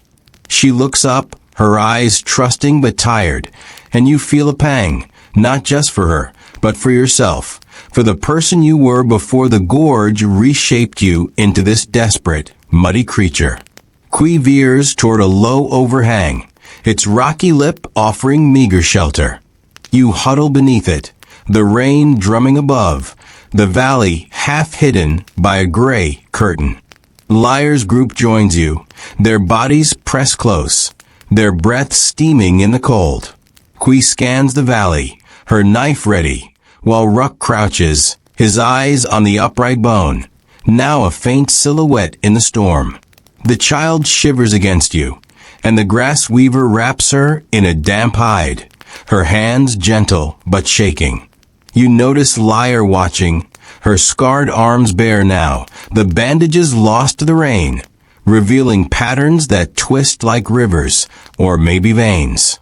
She meets your gaze, her expression unreadable, and you wonder if she's ally or enigma, if her group's presence is safety or a slow poison. The bone shard in your wrap feels warm, or maybe it's your skin, feverish from exhaustion. You think of Sex Spiral, Vea's figurine, Krat's skull top staff, and now this upright bone, each a marker in the gorge's cryptic story. You want to ask Lyre about it, about the child's whispered sister, about the scars on her arms, but the rain drowns your courage, and Quee's silence is a command. Tech shifts beside you, his stuttered gait more pronounced in the cold, and you see him tracing invisible lines on the ground, like the figure on his lost stone. He notices you watching and stops, his eyes flicking to the shard's outline in your wrap. You cover it, heart quickening, and he looks away, but you feel his question, his doubt. A crack of thunder splits the air, and the child flinches, burying her face in your side. The grass weaver murmurs, her voice barely audible, and you catch a word, sky. You look up expecting lightning, but the sky is a solid gray, the storm relentless but oddly quiet, as if holding its breath. Then you hear it, a low, rhythmic thud, not thunder, but footsteps, heavy and deliberate, coming from the valley. Quee stands, her knife raised, and Ruck follows, his rock a blunt threat. Lyre's group tenses, their hands clutching tools, stones, sticks, a bone needle, but no weapons. You peer through the rain, your stomach knotting, and see a shape emerging from the haze. It's not Ziv's flint-wielding band or Krat's bone-pierced followers, but a single figure, tall and broad, draped in a hide cloak studded with sharp stones. His face is hidden by a crude mask carved from wood, its features exaggerated, deep eye sockets, a gaping mouth, like the figurine Vea burned. You name him Vok, for the hollow sound his cloak makes, stones clacking as he moves. He carries a staff, not topped with bones or skulls, but wrapped in strips of hide, each knotted with a small, polished stone. He stops near the upright bone, his mask tilting as if studying it, and you feel the shard pulse, a warning or a call. Quee steps forward, her knife steady, but Vok doesn't react, his mask fixed on the bone. Lyre whispers something, her voice sharp, and Tech flinches, his fingers digging into the mud. The child lifts her head, her eyes wide, and you feel her tremble, not from cold, but recognition. You want to ask, to demand answers, but Vok raises his staff, not to strike, but to point, at the bone, then at you. The shard burns, and you realize he sees it, knows it, wants it. Quee hisses, her knife flashing, but Vok's mask turns to her, and he speaks, his voice muffled but deep, like the gorge itself talking. Lyre steps beside Quee, her scarred arms raised, her shells gone, lost to the rain. She responds, her voice steady but strained, and you catch a gesture toward the child, then the bone. Vok laughs, a sound that rattles his stone-studded cloak, and shakes his head, his staff pointing again at you. Ruck growls, his rock raised, but Quee holds him back, her eyes on Vok's mask, searching for intent. You clutch the child, your hand over the shard, and feel the gorgeous story tightening, its threads, spiral, figurine, bone, shard, pulling you toward a choice you don't understand. The rain slows a drizzle now, and you see Vok's cloak more clearly. Its stones aren't random, but arranged in a pattern, like stars or a map. He lowers his staff, stepping closer, and you see his hands, calloused and stained with red, not blood, but ochre, like Ska's group. You wonder if he's connected to them, to Asha, to the shapes in the trees, or if he's something else, a solitary force the gorge has spat out. He speaks again, pointing to the shard, then to the upright bone, and you feel the child's hand tighten, her breath hitching. Lyre shakes her head, her scars stark in the gray light, and Vok's mask tilts, as if amused. Rain falls in heavy sheets now, turning the valley's bone-strewn floor into a slick, treacherous mire. Each step you take sinks into the red mud, the cold seeping through your blistered feet, making your bones ache with a deep, primal weariness. The upright bone stands sentinel ahead, its pale surface slick with water, unmoved by the storm. You clutch the smooth bone shard in your wrap, its weight a faint echo of a lost bundle, but heavier with every glance at that totem. Kui leads, her stone knife gleaming wet, her hair plastered to her face, her eyes narrowed against the rain. Ruck follows, his scarred arm glistening, his rock grip tight, his silence a storm of its own. The child clings to your hand, her small body shivering, her hum replaced by chattering teeth. The grass weaver walks close, her eyes on the child, while Gore, Sal, and the woman with the burned scar trudge behind, their faces grim. Liar's group trails at a distance, their shell-adorned leader barely visible through the rain, her hide bandages dark with water. Tech, the young man with the etched stone, keeps his head down, his pouch empty since bartering with Ziv. The valley feels alive, the rain a chorus, the bones underfoot whispering of things buried and unburied. The air smells of wet earth and something sharper, like lightning waiting to strike. Your wrap clings to your skin, heavy and useless against the cold. And you think of your world, raincoats, umbrellas, the soft patter on a window while you scroll through feeds. Here, the rain is a predator, slowing you, exposing you, making every move a risk. You glance at the child, her lips blue, and pull her closer, sharing what little warmth you have. She looks up, her eyes trusting but tired, and you feel a pang, not just for her, but for yourself, for the person you were before the gorge reshaped you into this desperate, muddy creature. Kui veers toward a low overhang, its rocky lip offering meager shelter. You huddle beneath it, the rain drumming above, the valley half hidden by a gray curtain. Liar's group joins you, their bodies pressed close, their breath steaming in the cold. Kui scans the valley, her knife ready, while Ruck crouches, his eyes on the upright bone, now a faint silhouette in the storm. The child shivers against you, and the grass weaver wraps her in a damp hide, her hands gentle but shaking. You notice Liar watching, her scarred arms bare now, the bandages lost the rain, revealing patterns that twist like rivers, or maybe veins. She meets your gaze, her expression unreadable, and you wonder if she's ally or enigma, if her group's presence is safety or a slow poison. The bone shard in your wrap feels warm, or maybe it's your skin, feverish from exhaustion.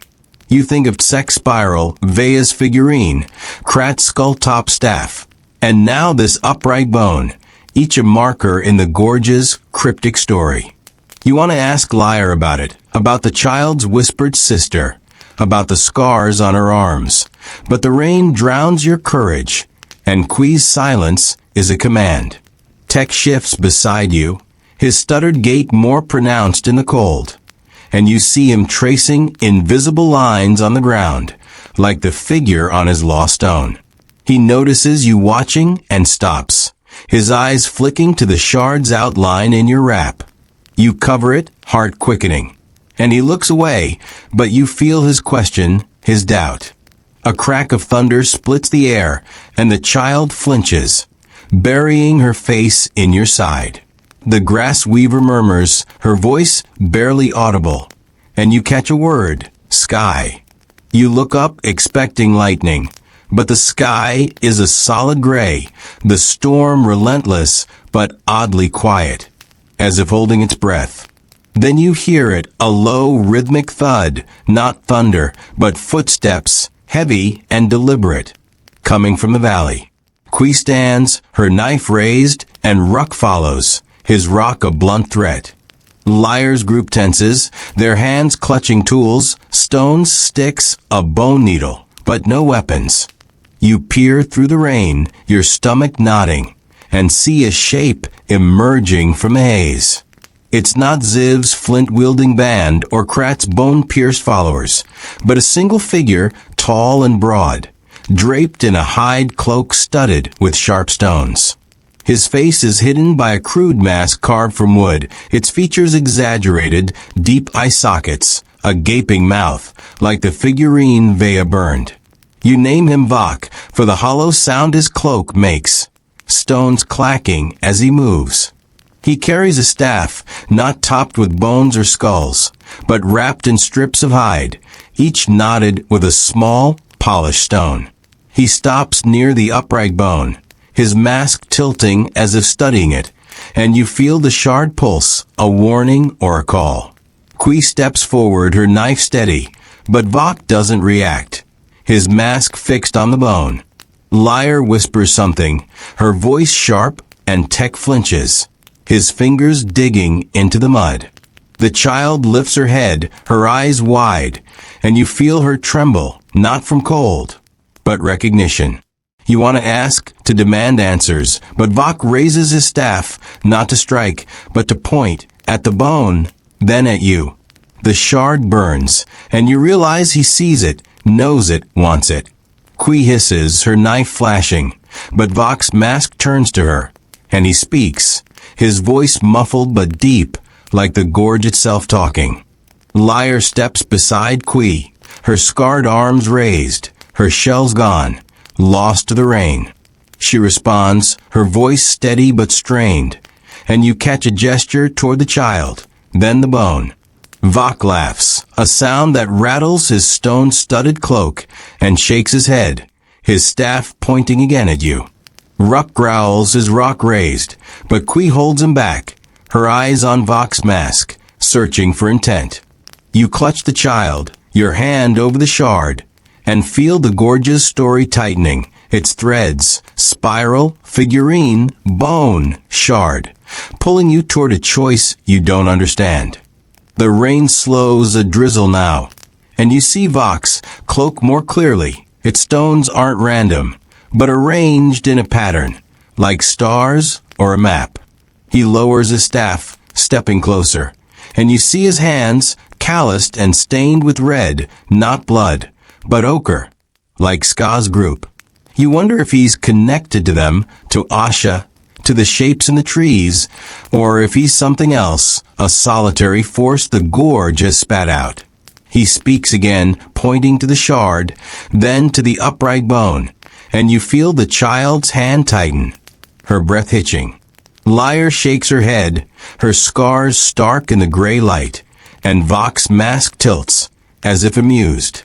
Gore steps forward, his limp forgotten, his rock raised, and you see the woman with the burned scar do the same, her face fierce.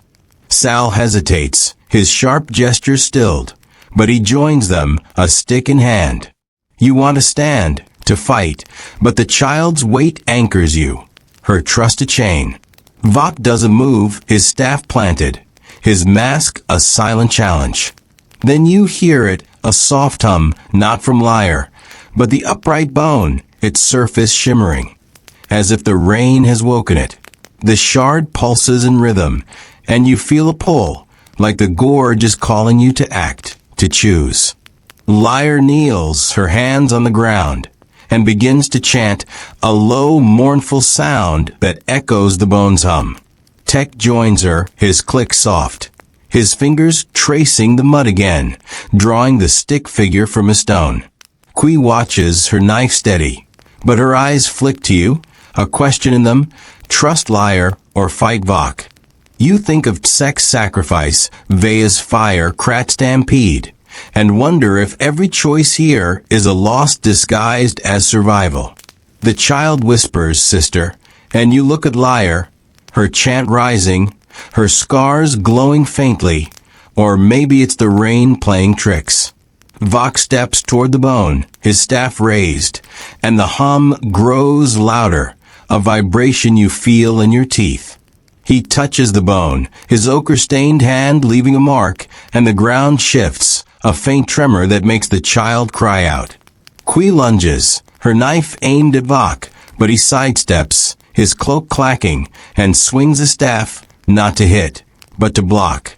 Ruck roars, his rock swinging, and Gore follows. Their blows heavy, but slow in the mud.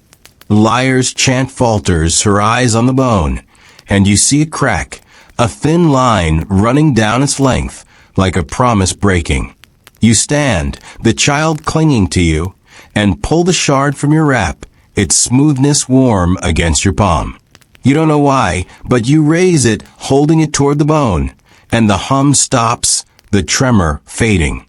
Vok's mask turns to you, his staff lowering, and you feel his gaze not angry, but curious, like he's seeing you for the first time. Liar stops chanting, her hands muddy, and Qui pauses, her knife still raised. The rain is a whisper now, the valley quiet, the bone still standing, but fragile, like your place in this world. Vok speaks, his voice softer, and points to the shard, then the bone, then the past behind you. He's offering a trade, or maybe a truce, but you feel the cost in your gut. The child tugs your hand, her eyes on Liar, and you realize giving up the shard might mean losing her, or Liar, or something you can't name. Qui nods, her knife lowering, and you hesitate, the shard heavy, the bone watching. You think of your world, where you'd negotiate, compromise, walk away. Here, walking away means death, or worse, becoming part of the gorgeous story. A name whispered by bones. You hand the shard to Liar, not Vok, your fingers trembling. She takes it, her scars stark, and tucks it into her wrap, her eyes soft but resolute. Vok laughs, his mask tilting, and steps back, his cloak clacking as he retreats into the valley, his stones glinting like stars. The bone stands cracked but whole, and the hum is gone, leaving only the rain's soft patter. Qui pulls you back, her hand firm, and the group moves, Liar's people following, the child's hand in yours. You glance back, the bone a pale shadow, and wonder if you've won, or just delayed the gorge's next move. The valley stretches ahead, wet and endless, and you walk, because stopping means facing the truth that you're not just surviving, but being carved into something new, and you're not sure it's human.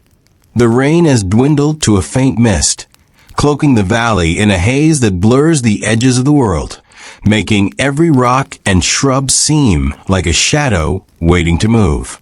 Your feet sink into the muddy ground, each step a struggle against the gorge's relentless pull, your body aching from cold and hunger.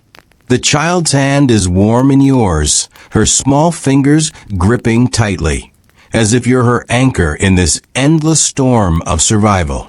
Qui strides ahead, her stone knife slick with mist, her eyes scanning the valley for threats, her silence a shield you've come to rely on. Ruck follows, his scarred arm tense, his rock clutched like a grudge he can't let go. The grass weaver walks beside the child, her hands empty but her gaze sharp, while Gore, Sal, and the woman with the burned scar trail behind, their steps heavy with exhaustion. Liar's group keeps pace, their shell-less leader clutching the bone shard you gave her, its faint glow hidden in her wrap. Tech shuffles along, his stuttered gait slower now, his eyes darting to the ground as if searching for the etched stone he traded away. The cracked, upright bone is far behind you, but its presence lingers, a weight in your chest, like the gorge itself is watching, waiting for your next move. The air smells of wet stone and something sour, like rot seeping up from the earth. Your wrap, sodden and heavy, chafes your skin, and you think of your world. Hot showers, dry clothes, the click of a thermostat. Here, comfort is a memory, and survival is a debt you pay with every breath. The child shivering has eased, but her face is pale, her eyes too large for her thin frame.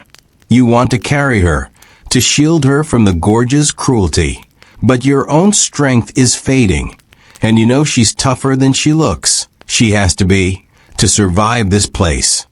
You glance at Liar, her scarred arms bare, her expression distant, and wonder what the shard means to her, why she accepted it, why the child calls her sister.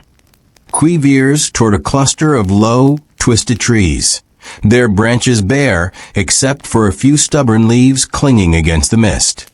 The valley narrows here, its walls rising into cliffs that loom like silent giants, their surfaces pitted with shallow caves. Qui signals to stop, her knife raised, her eyes fixed on one of the caves, its mouth dark and gaping. You hear a faint sound, not the scrape of Ziv's blade or Vox clacking stones, but a soft, rhythmic chant, like Liar's, but harsher, more urgent.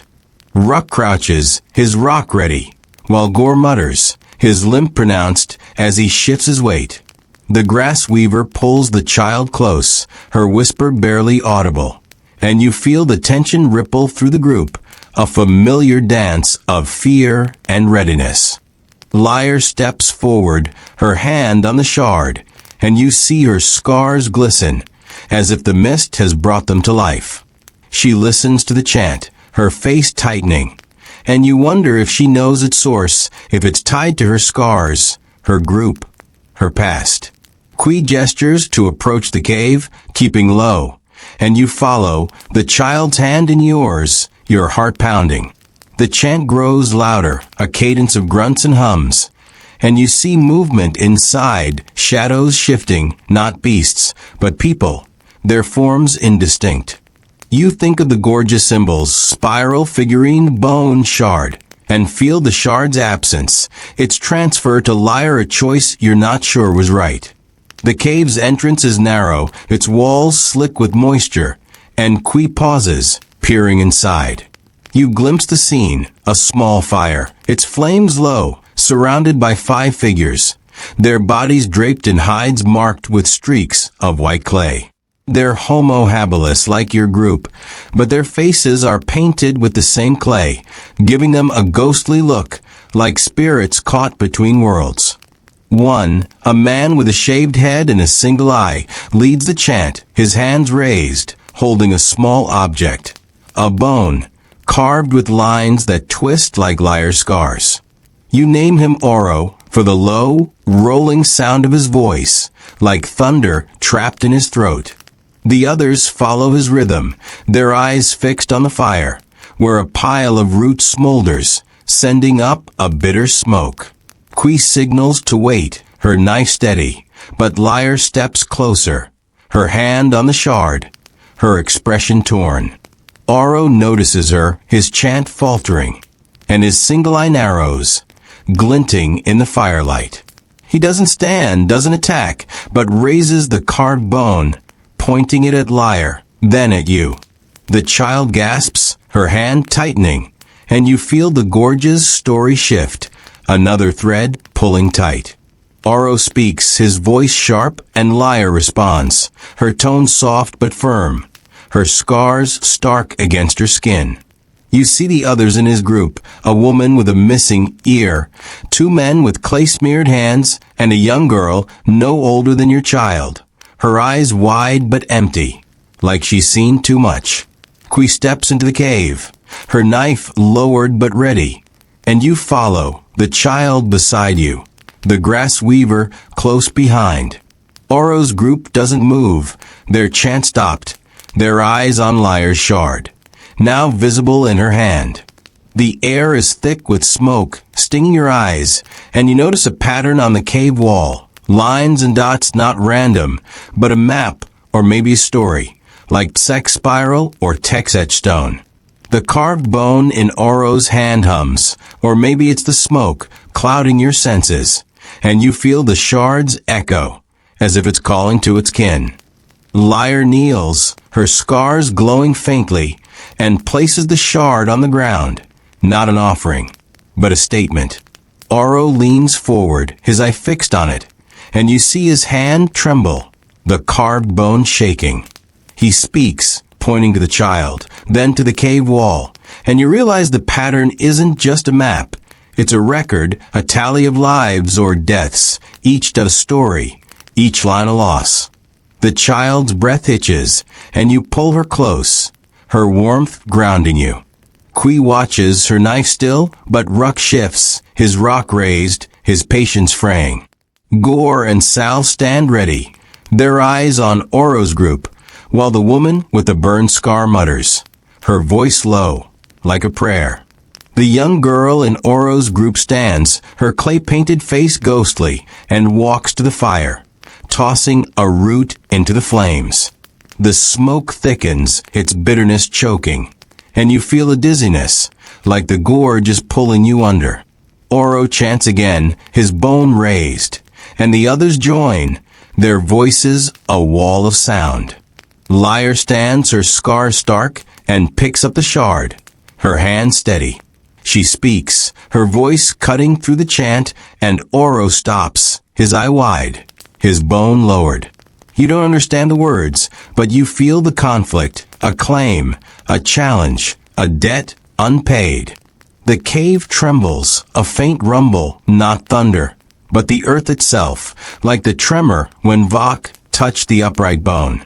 The fire flares, spitting embers, and the young girl screams, a sound that pierces the smoke. Oro lunges, not at Lyre, but the child, his bone raised like a weapon.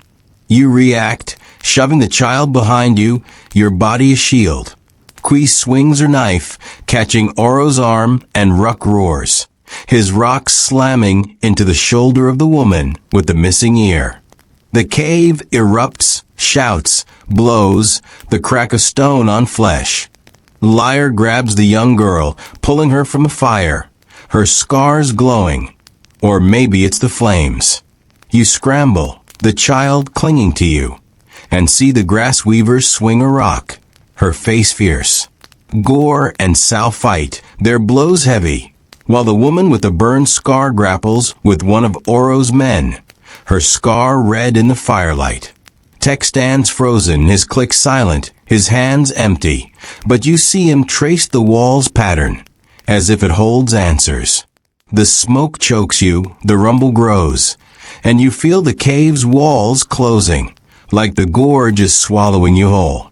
Oro staggers, blood on his arm, but his eye is fierce, his bone raised, pointing at the shard in Lyre's hand. Lyre chants, her voice rising, and the rumble stops, the fire dimming. Oro hesitates, his bones shaking, and you see the young girl, now in Lyre's arms, her clay paint smudged, her eyes on the child. You realize they're sisters, or were, before the gorge tore them apart. The child reaches out, her hand trembling, and the young girl takes it, their fingers locking. Oro shouts, his voice breaking, and drops the bone, his eye wet, not from smoke, but something deeper. Lyre steps back, the shard in one hand, the young girl in the other, and Qui signals retreat, her knife red with blood. You run, the child and her sister beside you, the grass weaver covering your back. The cave fades, the smoke thinning, the chant a fading echo. The valley is dark now, the mist a shroud, and you stumble, the sister's hands in yours, their warmth your only guide. Qui leads, her knife a beacon, and Lyre follows, her scars hidden, but alive. Ruck, Gore, Sal, and the woman with the burned scar guard the rear, their breaths heavy, their wounds unseen, but felt. Tech trails, his click soft, his eyes on the ground, as if the pattern is burned into him. The valley widens, the cliffs parting to reveal a flat expanse, its ground littered with stones, not bones, but arranged in a circle smaller than the first, but deliberate, each stone etched with a single line. Qui slows, her knife raised, and Lyre stops, her shard glinting. The sisters cling to you, their eyes on the circle, and you feel the gorge's story close, its final act unwritten. You think of Sek, Vea, Krat, Ziv, Vok, Oro, and the symbols they carried, each a piece of you now, carved into your skin, your soul. The mist clears, the stars sharp above, and you stand, the sister's hands in yours, Quee's knife at your side. Liar's shard a silent promise, as the gorge waits for your choice, to stay, to fight, to become its next story, or to walk away, if such a thing is possible. The starlit expanse stretches before you, a silent sea of etched stones, each line on their surfaces glinting like a warning in the cold night air. The small stone circle at the valley's heart pulses with a quiet menace, its presence heavier than the upright bone, the spiral, or any totem you faced. You stand with Quee's group, the child and her newly reunited sister clinging to your sides, their small hands trembling but fierce, as if they sense the gorge's final demand. Quee's stone knife catches the starlight, her face carved with exhaustion and resolve, her eyes fixed on the circle. Ruck looms beside her, his scarred arm taut, his rock a silent vow to fight whatever comes. The grass weaver hovers near the sisters, her hands twitching, ready to shield them. Gore, Sal, and the woman with the burned scar form a loose arc, their bodies braced, their silence a shared dread. Liar stands apart, her bone shard glowing faintly in her grip, her scarred arms bare, her gaze locked on the circle as if it speaks to her in a tongue you can't hear. Tech shuffles behind, his stuttered gait halting, his eyes tracing invisible patterns in the dirt, as if the gorgeous story is written there, waiting to be read. The air is sharp, laced with the scent of damp stone and something ancient, like breath from a tomb. Your wrap, still sodden from a rain, clings to your skin, and your body aches, hunger cold, and the weight of every choice you've made in this place pressing down. You think of your world, traffic jams, deadlines, the hum of a fridge, and realize it's not just distant, but irrelevant, a fairy tale that can't survive the gorgeous truth. The sisters' warmth anchors you, their trust a burden you're not sure you deserve. You've saved them, carried them, but the gorge doesn't care about your small victories. It wants something more, something final. Quee steps toward the circle, her knife raised, and you feel the air tighten, like a bowstring drawn to breaking. The stones hum, a low vibration that crawls up your spine, not like Oro's chant or Liar's hum, but deeper, as if the earth itself is speaking. Liar follows, her shard held like a talisman, her scars catching the starlight, twisting like the lines on the stones. The child whispers, "No," her voice small but sharp, and her sister echoes it, their hands gripping yours. You want to pull them back, to run, but the circle draws you, its hum a command you can't ignore. Ruck growls as rock raised, but Quee signals him to wait, her eyes on the circle center, where a single stone lies, not etched, but smooth, black, and gleaming, like an eye staring back. You approach, the sisters beside you, their breaths quickening. The hum grows, and you see the stone shift, not moving but shimmering, their lines forming a pattern, not a map or tally, but a face, crude and human, its eyes empty, its mouth open, like Vox mask or Vea's figurine, but vast, spanning the circle. Liar gasps, her shard pulsing, and you realize this is no totem, no ritual. It's the gorgeous heart, its will, the source of every spiral, bone, and shadow you faced. Quee kneels, her knife touching the black stone, and the hum becomes a voice, not words, but a feeling. Hunger, not for food, but for you, for your story, for your choice. The ground trembles, a slow quake, and you see shapes in the distance, not beasts or tribes, but figures countless, their forms indistinct, rising from the valley's edges like mist-given flesh. They're not Ska's warriors, Asha's followers, or Oro's chanters, but something older, their bodies woven from dust and bone, their eyes hollow, their hands outstretched. You name them the Forgotten, for they feel like the gorge's memory, its victims, its makers, its gods. They don't move closer, but their presence presses, a weight that makes your knees buckle. The child sobs, her sister silent but trembling, and you pull them close, your heart pounding, your mind racing for a way out. Liar speaks, her voice breaking, and holds a shard aloft, its glow brightening, casting shadows that dance with the forgotten. She points to the black stone, then to you, and you understand, she believes the shard can end this, can sate the gorge's hunger.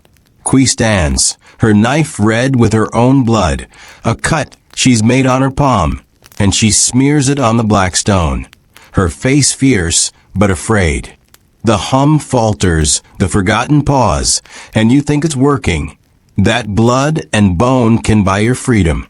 But the ground shakes harder. The face in the stone sharpens. And you feel the truth. This isn't a trade, but a demand. The gorge doesn't want the shard or blood. It wants you, all of you, to join the forgotten, to become its story forever. Ruck roars, swinging his rock at the black stone, but it doesn't crack, only hums louder. The forgotten stepping closer, their hands now claws, their eyes glinting. Gore and Sal join him, their blows desperate, while the woman with the burn scar screams, her voice raw, as if she's seen this before. The grass weaver shields the sisters, her eyes on you, pleading. And you realize the choice is yours, not Qui's, not Liar's, but yours. The gorge has shaped you, tested you, and now it demands your final act, to give yourself, to save the others, or to fight, knowing it's futile, knowing survival here is a lie. You think of Sex Spiral, Vea's Fire, Krat Stampede, Ziv's Blade, Vox Mask, Oro's Chant, and the sisters' hands in yours. You think of the bundle, the shard, the bones, and understand why living in Oldaway Gorge is impossible. Not because of beasts or hunger, but because the gorge itself is alive, a god that feeds on choice, on sacrifice, on the stories it carves into its earth. You could run, take the sisters and flee, but the forgotten would follow. The hum would haunt you. The gorge would claim you eventually. You could fight, swing a rock like Ruck, but the black stone is unbreakable, the forgotten endless. Or you could give in, step into the circle, offer yourself to the face, and hope it spares the others. Hope the sisters live. Hope Qui and Liar walk away. The child looks up, her eyes wet, and says, "Stay," her sister nodding. Their trusted knife in your gut. Liar lowers the shard, her scars dull now, and shakes her head, as if she knows what you're thinking. Qui meets your gaze, her knife steady, her blood dripping, and you see her strength, her refusal to bend. But you're not Qui, not Liar, not even the person you were when you arrived. The gorge has made you something else, a witness, a pawn, a sacrifice.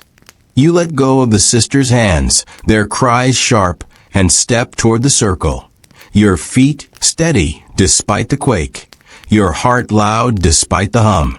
The black stone is warm under your touch, its surface slick with Qui's blood, and you feel the face in the stone shift, its eyes on you, its mouth open, waiting. You don't speak, don't chant, but you press your hand to the stone, your blood mingling with Qui's, your will a silent offering. The hum peaks, a scream in your bones, and the forgotten rush forward, not claws now, but hands soft, pulling you, not into death, but into them, into the gorge's story. You see the sisters, safe, Qui's knife falling, Liar's shard dimming, and you know they'll live for now, because you chose. The world fades, the circle closes, and you're not you anymore, but part of the stones, the bones, the dust. You see the gorge from within, its hunger sated, its story complete, and you understand, survival was never the point. The gorge doesn't let you live, it lets you become, and you have, in a way that's both victory and defeat. The sisters will walk, Qui will lead, Liar will carry the shard, but you're here, etched in the earth, a line in the face that watches forever. Sleep well, if you can, curled in your blanket far from the gorge's red dust. But if you hear a hum soft as starlight, or feel a stone's weight in your dreams, don't turn over.